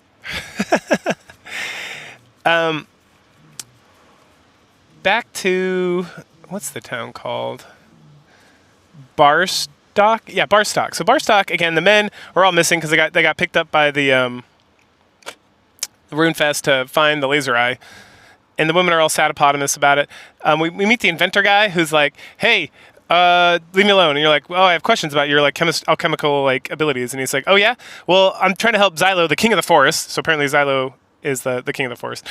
But he's gone mad, so I need Lunar Dew. If you can give me a moonstone from like the quarry, I can make it, and then we can save him. And then we go and meet Diana, and we meet like Diana's cousin, or Diane, and Diane's cousin, and Diane's mom, and Diane's aunt. So like she's got a lot of family around here. And it's the same story. Please go rescue the men. Yeah, Diane will help you. Cool. And then Diane's like, put me in the party, please. And I'm like, into the garrison you go forever. Adios. You suck. You suck so bad. Like range does not help if you move like one square at a time. So. There you go. All right. So we go, and this time we get a lot more jibber jabber between the Master Mage and Comrade about like what they're doing and his eye on the prize. I kind of level up a little bit here. I get the birds like leveled up a little bit, and Henri was also kind of like I like realized she was like 4 levels behind, so I worked on her as well. So I ran this map like 3 or 4 times just to kind of like grind out a little bit of levels for people, especially because Henri's slow. The bird guys were pretty simple to like level up. They just like ran forward and like killed some dudes and died, and then I got Henri a little bit and leveled up some other guys. So most of my characters are sitting around 10. I don't really feel like promoting them right now. I know I did that before, but I think I'm going to try to push a little bit and just see if it's like easier running further on. Because we got the Umbuto fight, and that's like a super easy one because there's like a whole bunch of monsters just standing right there ready to die, and so then we can just like kill and get up to like, I might shoot for like 15. We'll see where we're at, but I already got like the hero's already at like 11 or 12 at this point, so I'm like, I might as well. You level so fast in this that I felt less inclined to like hold off. Like I don't know what the deal is, but the experience points are definitely like they're definitely raised a little bit. Anyway. So, oh no, they got the laser eye. It didn't matter. We couldn't stop them. We go in, we get the moon tier. We take it to the guy, get the lunar thing. All the men are back. They're so happy. Yay. We find out about Xylo. We go rescue Xylo. First we go in there and he's like, "Rawr, leave or I'll kill you." And then Diane runs in and she's like, "Lord of the Forest, please resist the poison." Bullshit. And he's like, "I am the king of the forest. I will hold still." And then it's like Comrade B holds back the head of Xylo and pours the juices into like his mouth. And I was like, the fuck? I guess he's chained up. And then he's like, I feel great. And then he's like, my friend Orient from Mana Arena sent a word that you were coming and that I was to aid you, and I feel so embarrassed because you aided me, so now I'm going to join Shining Force and use me in the forest because I'm great. And then we head out to the first, of course he goes to my party, and it's like, adios, Hans. And so we use him, we get him in the party, and we go out, and then he's immediately like, oh, this is a forested land. This is my land. I am king of this land. I will move quickly along with the birdmen. And the birdmen are like, yes, send us ahead, and we will take care of everything. And I'm like, no, fuck you. We're all going to go together. We all stand together, motherfuckers. What is it? Ogre battle, we all stand together. Or Tactics Ogre, we all stand together. So we do. And we crush through this and get to the bridge. Ah, this fucking bridge. The worst part of this game, hands down. So now that I have the bird guys and I'm using them, it's slightly better, question mark.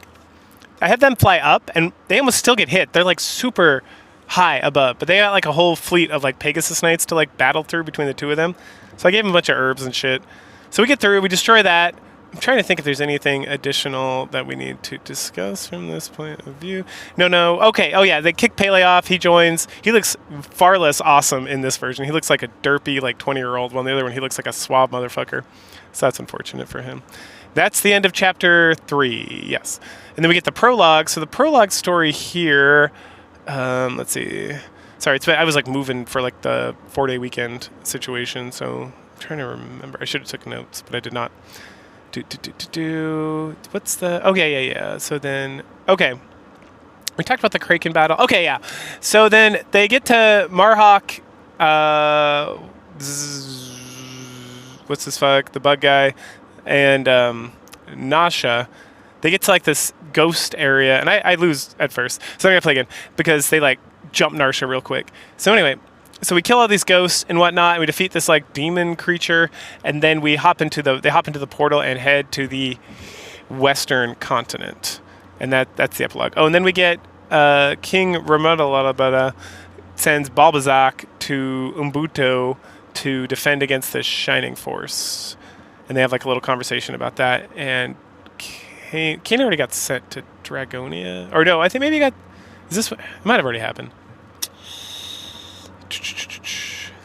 Yeah, I don't remember. Anyway, okay. So chapter 4 begins, and we start at the caravan. The caravan's fun. So in the caravan, we get yogurt, and then we get, and then we talk to like the queen, and we get some new weapons, and we just kind of bullshit around a little bit. We talk to Ernest. The Ernest part is much more not Ernest. No, Ernest is the guy that we can recruit later. It's another E name. Anyway, the general, the dragon general, who's like the last dragon of his kind, or whatever. We talked to him at the caravan, like in the previous game. We get a lot more like backstory. We like have a whole conversation. He's like, oh, I'm not really a big fan of Dark Soul and everything he's doing, but I will fight because that is what I'm ordered, and I'm a warrior. And then some people come in and like I can't remember, Taro or somebody like talks about how great of the no, it was Henri, because she's the princess, and how like he the same kind of deal, where it's like, oh, he's the one who like formed the empire. Essentially, he was so important to like this whole thing. And then he's like, I'll see you on the battlefield. And we're like, okay, bye, Z. So he leaves. Then we like kind of get whatever else we need, and we tell the caravan lady she can go. And that's where we pick up another knight, like a centaur knight, Valken or something. And then Koichi's back, and this time we're gonna keep him because he can fly. And so we get him like a nice throw and spear situation. And he does the same thing, like flies around. It's like, hurrah! So we get him, throw him in the party. We head out. We just like, again, this battle is awesome because we just like steamroll right across the map, and just everyone's up in like the low 10s for their levels, which is what we want. And then we have like a nice conversation with Ernest and, not Ernest, God, what was his name? Anyway, with the general, and we promise him that we're going to defeat Dark Soul and bring Ramalada back to its fruition. And oh, this is the point right here is Nasha and her crew. They show up, and I think they show up when the guy's still alive. And so she's like, "No, we can save you." And he's like, "No, I am dead. You must, save the empire, the kingdom, and rule it instead of your father who's been completely corrupted." And they're like, they chit chat about that. We meet like Marhawk, like, "Oh, hey, card guy, what's up?" And he's like, "I'm back, and I brought some help." And then the assassin guy's like, "I don't know about this." And Nasha's like, "Come on, dude, come on." And she's all right, fine. So then now we got like a whole new crew, and then the town of Pau pops back up, right? So then we can go get Domingo, and we get Guntz. And the thing with Domingo is the same thing. We just, it's like, hey, there's an egg hatching thing. Good job, you hatched an egg. Only this time Domingo talks, and he just says Domingo like a Pokemon, so it's kind of dumb. Guntz is scared and sheep. We pick him up. We add Domingo, and I don't think we added Guntz. I was going to kind of not do that this time. I thought I added somebody else at this point. Was there somebody else you pick up here? I don't think so. No, we just throw Domingo in there. And I think we got rid of both dwarfs. Who did we add besides Domingo? Doesn't matter. Okay, so then we got to assault the castle in Buto and head to the docks and do all that stuff. So, but this time, for us to get inside the gate, we got to use like a bomb, which I think Ernest, and there's some bad like translation / localization / writing. I don't know whose to fault here, because we are at the caravan and they're like, "Oh, Ernest, he ran ahead," and Ernest is the knight, not the other guy. We gotta go. You're gonna go save him. If you save him, you need to get like the blitz bomb. And so one of the people in the caravan gives me this blitz bomb, and I gotta use it to blow up like the gate to get inside the castle. Otherwise, I can't do it. And so when we head to the castle, Lo comes in, who's like the first dwarf guy we get, and he's like, "Aha, let's use the bomb!" And you blow up the gate. And in the previous game, you just like started the battle immediately. And so then it's like, "Oh no!" And then the bad guys will come out. They're like, "Ah!" And the other difference is in this map, there were 2 doorways to go through, and one led to like one area, and one led to the other area, which is like partially the castle area. And in this one, there's just the one door, and that's all you can really do with that. Now, the other door might open if you could use like a bomb or something. I went back and tried after the battle, but maybe you have to do something during the battle to open it. Anyway, this battle, I noticed that the flying guys just don't have as much movement as they had in the previous game. This really became apparent because this is where I was using Domingo, because I didn't really use other flying guys up to this point really, besides Koichi and Domingo. But it's like before Domingo could almost clear like all 3 stories of like this level in like 2 turns, and in this one it took him like 3 turns just to get to like the 2nd level, and I was like, oh, he's got a lot less movement. That's weird. That's an interesting choice. But we continue just to kind of cruise through, kill everything. We kill the Cerebus, which is like what we got to do. We get inside, and this is where the translation issue / whatever the writing issue comes into play. In that, in the previous game, Ernest blew up the door. It's like we just find out like, oh yeah, Ernest blew up the door, so you can just go in, and then we show up and start the battle. In this one, he claims that he blew up the door and killed the Cerebus. But I did. And then during his like conversation, I think at some point he's like, "Oh yeah, I blew up the door and killed the Cerebus." And then like later on in the exact same conversation, he's like, "Good job killing the Cerebus and making this all available and rescuing me." And I'm like, "What?" So that was interesting. But he joins us just because we're gonna get revenge for his family against Balbazak, and so. Yeah, so we get him, and then we head to the docks. We grind out some levels here against Balbazak, just because, it's easy. There's a bunch of monsters right there, and we can just, like, bum rush them, get everybody up to, like... A lot of my guys are sitting around 15, and I'm tempted to just, like, promote and move on. We'll see. The next chance to promote is going to be with Sheila. She'll be interesting to see how she's expanded upon in this iteration in this game. Anyway, once we kill Balbazak, instead of him being like, "Oh, spare me, please," and you can say yes or no, he literally just says, "Oh, if you spare me, I'll give you this ship." And it's like, and Ernest is like, "No, fuck you." And he's like, "No, I promise. It was all Dark Soul." And then Dark Soul shows up. Oh no, Balbazak's like, "I'll tell you a secret if you spare me. Then I'll give you the ship and I'll tell you a secret about Dark Soul." And then and then the main character is like, "Well, a secret, huh?" And then the Dark Soul shows up and he's like, "Hey, fuck you! I'm gonna kill you!" And he like strikes Balbazak down, or he says, "You ungrateful asshole! You're gonna betray me after I made you more powerful and gave you that dragon." And the dragon wasn't in the original game. Anyway, so then Balbazak, as he's like dying, he's like, "You and Cain and Dark Soul are all brothers?" ? He doesn't say that. It's just he dies at that point, and then Dark Soul's like, "Take the ship. You're gonna get massacred in the ocean anyway. I don't give a fuck." And then he pieces out, and then we're like, "All right, cool, a ship. Let's go." And that's the end of chapter 4, and then into chapter 5 is we get like, instead of just being like attacked by monsters and having Nova be like, "You're attacked by monsters. Enjoy." There's like it's such a peaceful journey, and then also it's like, "Oh no, there's monsters surrounding us." And then someone else is like, "Is this Rune Faust's army?" And someone else is like, "No, it just seems like they're random monsters." And then the battle begins. The battle on the ship goes a lot differently, actually. So, in the original Shining Force on Sega Genesis, you're like you're on a ship that's kind of vertical oriented, and the monsters come at you from like a circle. They come from all around. In this one, it's more of a horizontal ship setting. And then there's a bunch of like the conch shells and bats and stuff are like you're on the left side of the ship, or the poop deck. I don't know shit about ships. And then the conch shells are on like the right side of the ship. And then there's like 3 Pegasus Knights like right behind your party when they start off. And so I was like, "Oh, the Pegasus Knights will chase me. Let's just get this fucking battle over with." So then I sent everybody to go kill the conch shells and the bats. And then the map wasn't over, and I was like, "What the hell?" And I was like, "Oh, the Pegasus Knights, who were literally within striking distance at the very beginning of the battle, were just sitting over there on their side of the ship." So I had to like take everybody back and kill them. It was kind of annoying. Ship still gets damaged. We still get saved by Sheila. Sheila doesn't do shit. Sheila's role is exactly the same. We get a little more information from the townsfolk about the king and how he loves money and wants tourism, and like he'll fix our ship for free as long as we tell everybody about Warhol, so that they can come and be tourists there. And all these Polynesian dudes are like, "Oh, what do we need tourism for? Who cares about money? We got the sea life, Shaka Khan or whatever." And then we learned that the priest went to investigate the reef. Not much changes in here. We learned that he has a father, and then when the ship sinks, like when we take the little ship down to the reef and it sinks, we wake up alone, like Comrade Bear. And the priest talks to us about he just found us, doesn't know where everyone else is. And then you like go out and you see Adam right? That's super early to see him. You see him standing there, and he like, oh, no one's seen him right away. We go out, and then it's like nothing. There's nothing there. So we go back in. The priest is like, "You want to take a nap?" And you're like, "Yeah, I'm sleepy. I'm a sleepopotamus. I'm gonna take a nap." So then you take a nap. You wake up. The priest is asleep. You go out. Then you see Adam. Adam heads into the pathway to Matafa. They don't call it the Shining Path in this at all.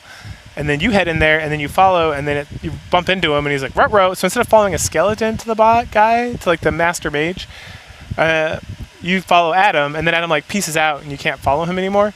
Then you go to the mage, and the mage is doing the same stuff. We beat him and his crew.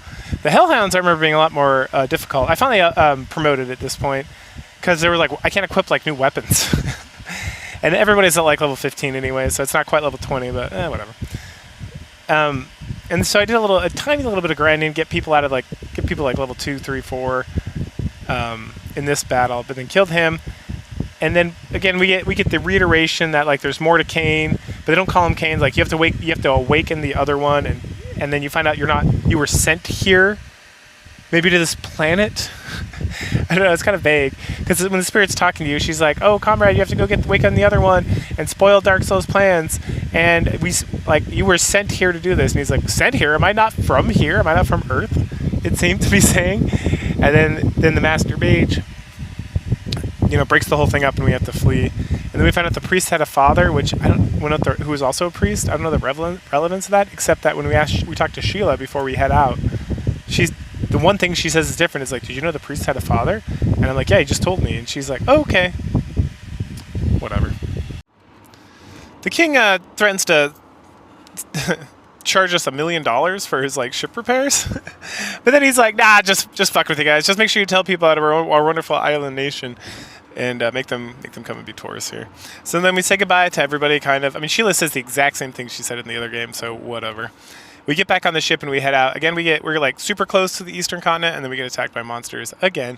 This battle's pretty identical. Again, it's weird because it goes from like a vertical to a horizontal lean. So it has the same bad guys in the same places, but instead of walking from like the top of the ship down to the bottom of the ship, we're walking from the left to the right.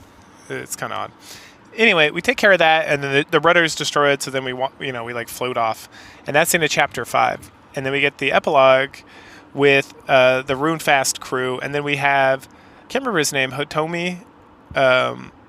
He's the guy who's friends with the guy from Manarina, who we meet, and he gives us access to the castle and stuff later on. And he's telling the king, "Hey, you gotta you don't trust Dark Soul, something, like we gotta not send our armies out to Dragonia. There's no reason for it, blah blah blah blah blah."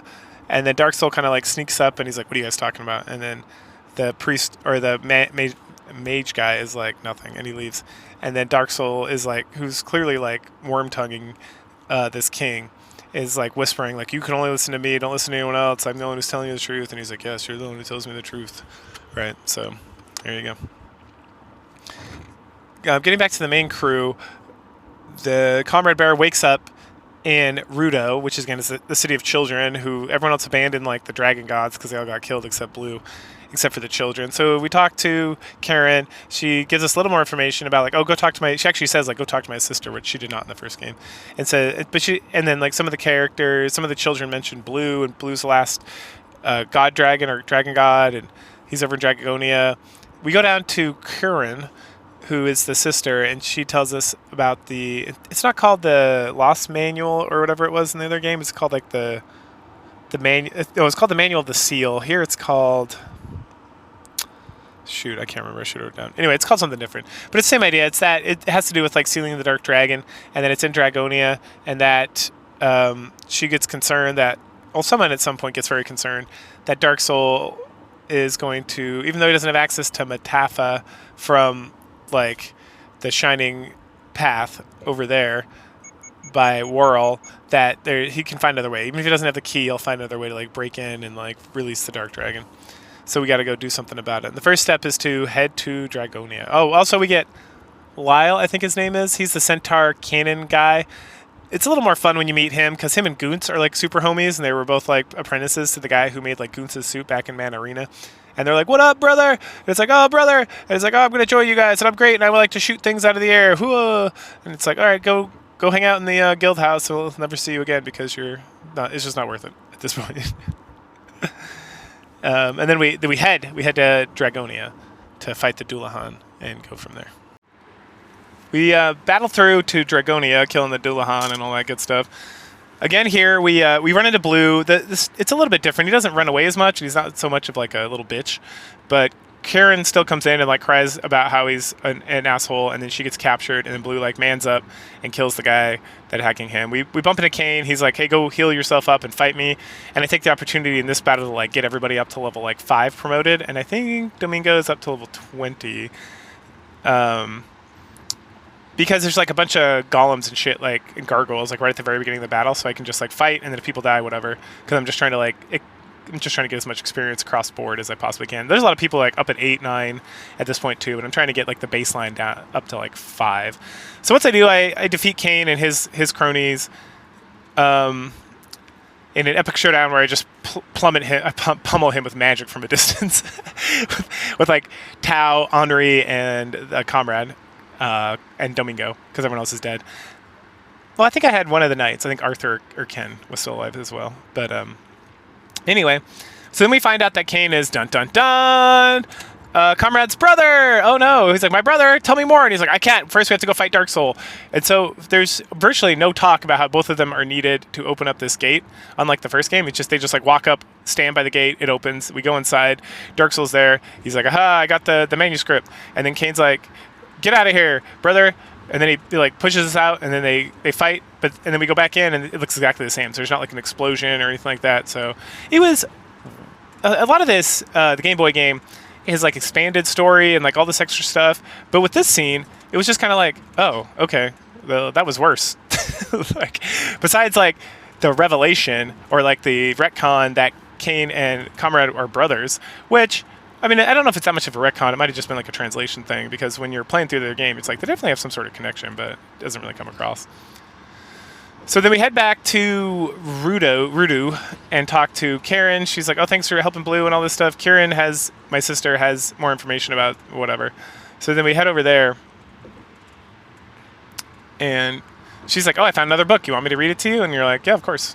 That's why the fuck so she does, and you just learn that the manual of seal, or whatever it's called in this version, is so that the gods, they created Dark Dragon, or when the ancients did whatever they did, and then they left, or the ancient gods left, and what they like left behind was Dark Dragon. And so the manual seal was created by the ancients to seal Dark Dragon. And so it can awake or seal Dark Dragon, and that's why Dark Soul wants it. And so it's imperative that we head to Prompt, because that's the home of the ancients, so we can figure out how to stop Dark Soul, even though he has the manual and he can do all this other stuff. And so then we head on our way over there.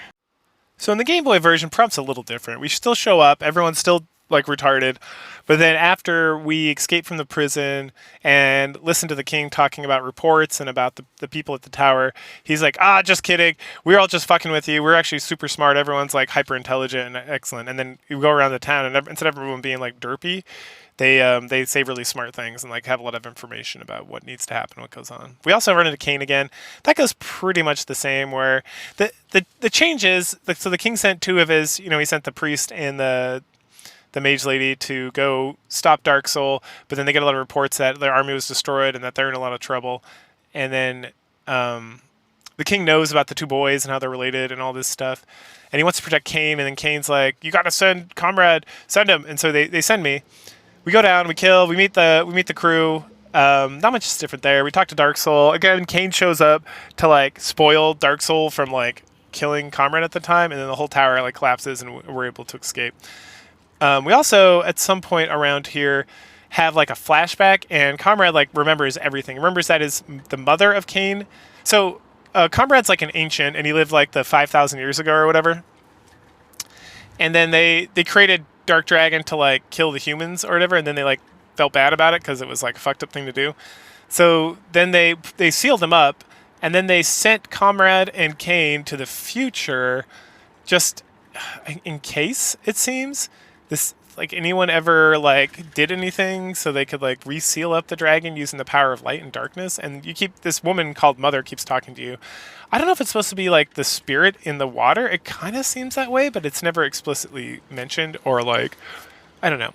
I didn't get like a firm confirmation from like the things I was reading, but it kind of seemed that way. And we also learned that Adam, the robot we get in a little bit, that there was a whole bunch of atoms and that they were destroyed. Then in like another flashback, or maybe the same one, Dark Soul also came forward with us somehow, and he destroyed all the Atom robots that were supposed to protect us, except Adam and then the other Atom, which was Chaos. So Chaos got corrupted when Kane also got corrupted, and Comrade ran off and lost his memory, and then Adam like hid. Okay, so that's all new information. Let me think. What else? None of the battles are that much more difficult at this point. They start to get a little bit harder. So when we start fighting robots, there's these things called jets. And in the first game, these fucking things, they fly, but they would die to like everybody in like one hit. And they are hands down the hardest thing in this game. So whoever was like remaking this was like, I love jets. I'm going to make them harder than everything else. Like they're harder to kill than like Chimera and like the Frost Dragons or any of that shit. Like I'm just like, holy cow, man! Like most of my guys were doing like 1 or 2 damage, and so I grinded a bit, and they were still like barely functional at hurting him. Besides Comrade, who's got like his Chaos Breaker and all this other shit, but that was kind of awful. And then the robots generally are just like immune to magic. Well, the jet is. That's the thing. The jet is like immune to magic. It's got way higher defense. It does way more damage. And so a couple of levels where there's like a bunch of them. Before it was just like, oh, jet, sweet. I'm gonna fucking massacre them, and I did. Now it's like, oh Jesus Christ, these jets, man. They're almost like a boss. Like each one, I gotta like lure out and then like attack with everybody and like, or wait for Comrade to go up and like smack it around a little bit, and then have people go peck at it with like 1 point of damage. It's stupid. Okay. So then we head back. Kane's dead. Everyone's sad eponymous about it. We go in to Metafia. That's where we learn some more about this shit. We get Chaos Breaker, and then off to Roundfest. So Roundfest is pretty much the same as well. We just go talk to the homie that the guy from Man Arena sent us to talk to. He's like, I'm gonna open the gate. You gotta go deal with it. And then we get a lot more with like Nasha. Oh, it's at some point Comrade like loses his voice because when Kane dies in the Tower of the Ancients, he like gets so shocked he loses his voice, which is fine thematically. But then we can't use Egris anymore, which is some bullshit. Because it's like I can just buy these angel wings and equip them for like 10 gold pieces, and like each bad guy I kill is dropping like almost 1,000, like 600-700 gold pieces. So it's like it's not like I can't just have hundreds of these things, but every time I gotta like equip it in like my character's like 4 slots, and then every time I use one in the battle I gotta like re-equip it. It's just super annoying. So it doesn't do anything to like make the game harder or more challenging.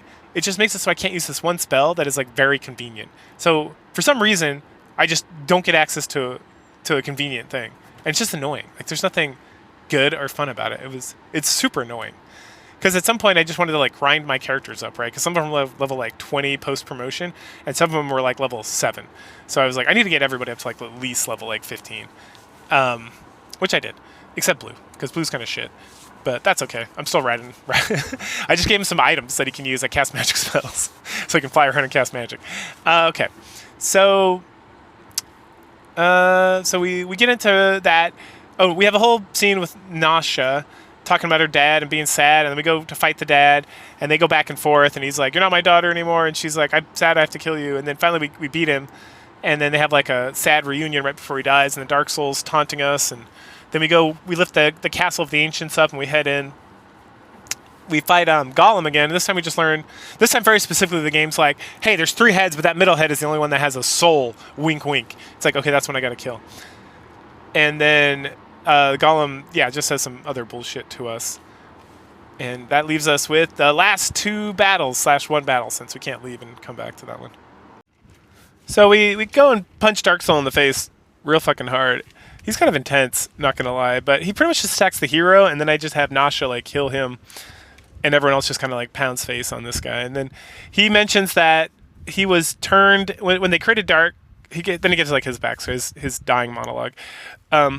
So when the Ancients created Dark Dragon, they created him, or they took him and converted him into like the brain of Dark Dragon. So Dark Dragon can only exist because of Dark Soul. And so when they sent the other 2, when they sent Kane and Comrade into the future, they also sent like Dark Soul also like snuck on board. It was never like defined exactly how he got to like the present day / the future, but I guess he just like tagged along and then corrupted Kane and stuff.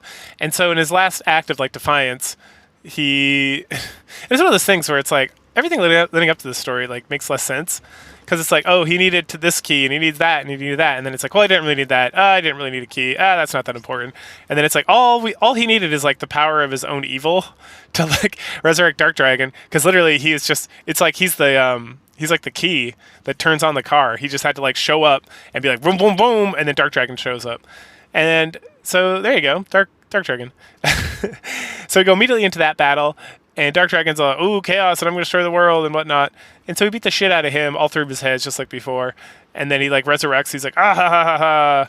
And once again, Comrade, for like in the original game, jumps on his back, stabs Chaos Breaker, and is going down with the ship as like the whole thing starts to sink. And then in the last act of his defiance, he casts Egress, which, if you remember, he was mute and he couldn't cast Egress. And so going back to my previous comment, fuck you, game. Like, what the fuck? Like, you had this whole thing, which just made the game like more annoying to play.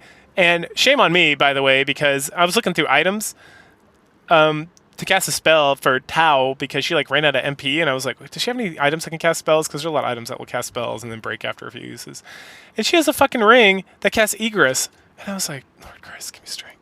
Granted, it's better that it didn't break because she really needed that like speed boost, but whatever. And again, you can just get these angel wings, but I'm like, couldn't there have been something else? I mean, I get it. They were going for like this very dramatic moment, but I was more kind of like still mad at the annoyance that they not having it cause than being like, wow, he overcame his subjective mutism for the power of friendship so that he could save his friends and cast Egress to get everybody out of there. That's great. And hilariously, so when you beat Shining Force for the Sega Genesis, you have like actual characters. So you have like Mei and Henri and maybe Tao. Like like Henri and Mei are like main characters. Even if you never use them, like one's the daughter of your master and going to be like the head of the guard at like the kingdom that you grew up in, or I guess like were found in for the last year. And then Henri is like the princess, and she's been with you like the whole time, and she's had like the most character development. But then when you're in this game, and then not Kane, Nova. And Nova's there chit-chatting. And then Lowell, who was like your best friend growing up, right? So in this version, guess who's waiting outside and making commentary about you disappearing? Well, first of all, fucking Domingo, who's a Pokemon and can only say his name. So he's like, Domingo, Domingo. And then he like walks up to the edge of the water. He's like, Domingo. And the castle gets destroyed. And I was like, the fuck? Like, I don't think this was supposed to be hilarious, and it's not. But it's not. There's no way I'm taking this seriously. Like, this is like a squid monster shouting his own name. Like, what in the world? And then it's Gong, which, what if I didn't have Gong in my party? He's like a hidden character. And then who else was there? Like Chris, who was like a non-entity, you know, for most of the game. And literally, it's like you have whole sections where it's like Henri and Nasha and like are just like being a part of like what's going on. And then you have like just the fucking randos in like the back of the party that you probably even forgot that you used because they're not very good. And it's like, why are they here in like your last moments? And they just like make some offhanded comments, and then it's just like Andre went back to Gordania, became the queen, Mei took over the guard, and then Nasha went and became queen of Roundfist, and they were allied and happy and lived happily ever after. And then that's the game. And I was like, I feel like this ending was much worse. The epilogue is exactly the same. Only this time it makes it more clear. So you have like the farmer, and he's talking to Adam, right? Adam was in the Sega Genesis version too. It's just kind of like a little more unclear. And he's like, oh, you don't see too many people. We're in full armor around here. But then Adam, when he speaks, he's called Adam, and he's like, oh yes, me and my master, something, something, something, blah, blah, blah. And then you still get like the smug, like the camera like slowly pans over to Comrade, and he like turns around and like winks at the camera. You're like, it's all bullshit. And I'm kind of disappointed because I feel like you added all this extra stuff. Oh, what the cute thing too is that before you fight Dark Dragon, everyone in your active party has like a quip, like I will do this for the power of Runefest, or what's his name? The cricket ninja guy is like, I have also been mistreated by those around me and misunderstood, but I will not turn to darkness like you, Dark Soul. Oh, and Dark Soul, I forgot this too. Dark Soul, literally, like it's DARKSOL. right? Which is like the same. It's Dark Souls is the same in the Phantasy Star games, if I remember correctly. That's the same name as like the evil force. I could be wrong, but something like that. But he literally is like, I was created to be Dark Soul. I am the Dark Soul, DARKSOUL of the Dark Dragon. And I was like, that is hilarious. I wonder if this game came out before or after Dark Soul. I think Dark Souls by FromSoft. I think it came out before, but I wonder if Dark Souls was cripping on this fucking Game Boy game. It just makes me wonder. It's very interesting. All right, sorry. Yeah, so then, so that's the game. So that's the Game Boy game. It was all right. I think I like the Sega Genesis version better, to be completely honest. I like Nasha. I like what she adds to the story. I like how you can like really go in depth with like the characters' background stories by keep talking to them in the guild, or just like periodically hitting them up in the guild and get these stories. But it's like a nice touch. But at some point, I just got kind of bored because most of the characters like don't tell you their whole backstory. I'd rather just that, because they'll tell you like, oh, my family were fighting like a Cerebus and it got really dangerous. I'm not in the mood to talk about this right now. Come back later. And it's like a lot of characters like that. And eventually you're just like, I'm tired of. And then sometimes you'd go back to talk to them, and they would just be like, oh, you haven't beat enough battles yet to make me want to tell you more things. And I was like, fuck you, game. So I just think that what it added story wise was kind of like, eh. And then the game itself is more bullshitty to play. Like Shining Force is very simple, very straightforward. You just like cruise through it. I couldn't find the samurai or the ninja in this version. I was in the places where they like are in the other version, so I don't know if they just don't exist, or if you got to do some other bullshit to get them. But I was like, I'm not gonna look up a guide for that. I don't care. I got my party. I like how you can just use any of these characters, right? Which you can in the first one too. You just gotta level them up enough. But it was fun. It was interesting to see. The models are nice. They kind of got me confused a few times because I didn't know exactly how far away I was when I was trying to do long distance stacks sometimes. And then it's like the jets are just like fucking bullshit. But everything else about it was pretty good. I would still say definitely the Sega Genesis version over this one. And like the Sega Genesis version's like an A. The Game Boy Advance it gets Game Boy Advance thing, I think. The Game Boy Advance version's like a B+. Like it's not that much worse, but it's just the story doesn't make up for like the flaws in like the execution for a lot of the gameplay. And there's just like less stuff, and there was less kind of like secrety stuff. And I liked how in the original game, that's the other thing, I was like, oh, I'm going to equip cursed items to my guys because it made me super strong in the previous version. It just does like a little bit of damage every turn. Like, who gives a fuck? In this, like, if you're cursed, you cannot attack. And it was kind of annoying. And then you can buy a ring for like 50,000 gold. That makes it so you can use cursed weapons without any penalty. But you got that at like the very end of the game, and I'd already like blown through my cursed weapons by equipping them and then uncursing them because I couldn't do anything. So that was kind of bullshit too. So again, it's just like they took the quality of life stuff, did not make up for the bullshit they added in. Like the jets are a huge thing. That just made it like more annoying to play, and then losing egress and stuff like that. But I like Nasha. I really like her. The Makta guy I never used, and the Zurich guy was like a non-entity, but the whole stuff with Nasha was great. So that's the best part about playing the Game Boy Advance version. I would just play the original version. It's great. Like, smooth, fun. It's just super high quality. But if you've already played it a few times, like I have, and you just want something different, like the Game Boy Advance version's like interesting to kind of go through. But yeah, that's my Shining Force 1 / both versions review. And go ahead and like, comment, subscribe. And we're going to hit up, I think, the next one in the chronological order that I'm playing in, at least for the first half of the games that are all kind of based in the same world, is the Sega CD version, if I remember correctly. But, I mean, you'll see it like the week after this pops. Cool. Well, I'll catch you all later.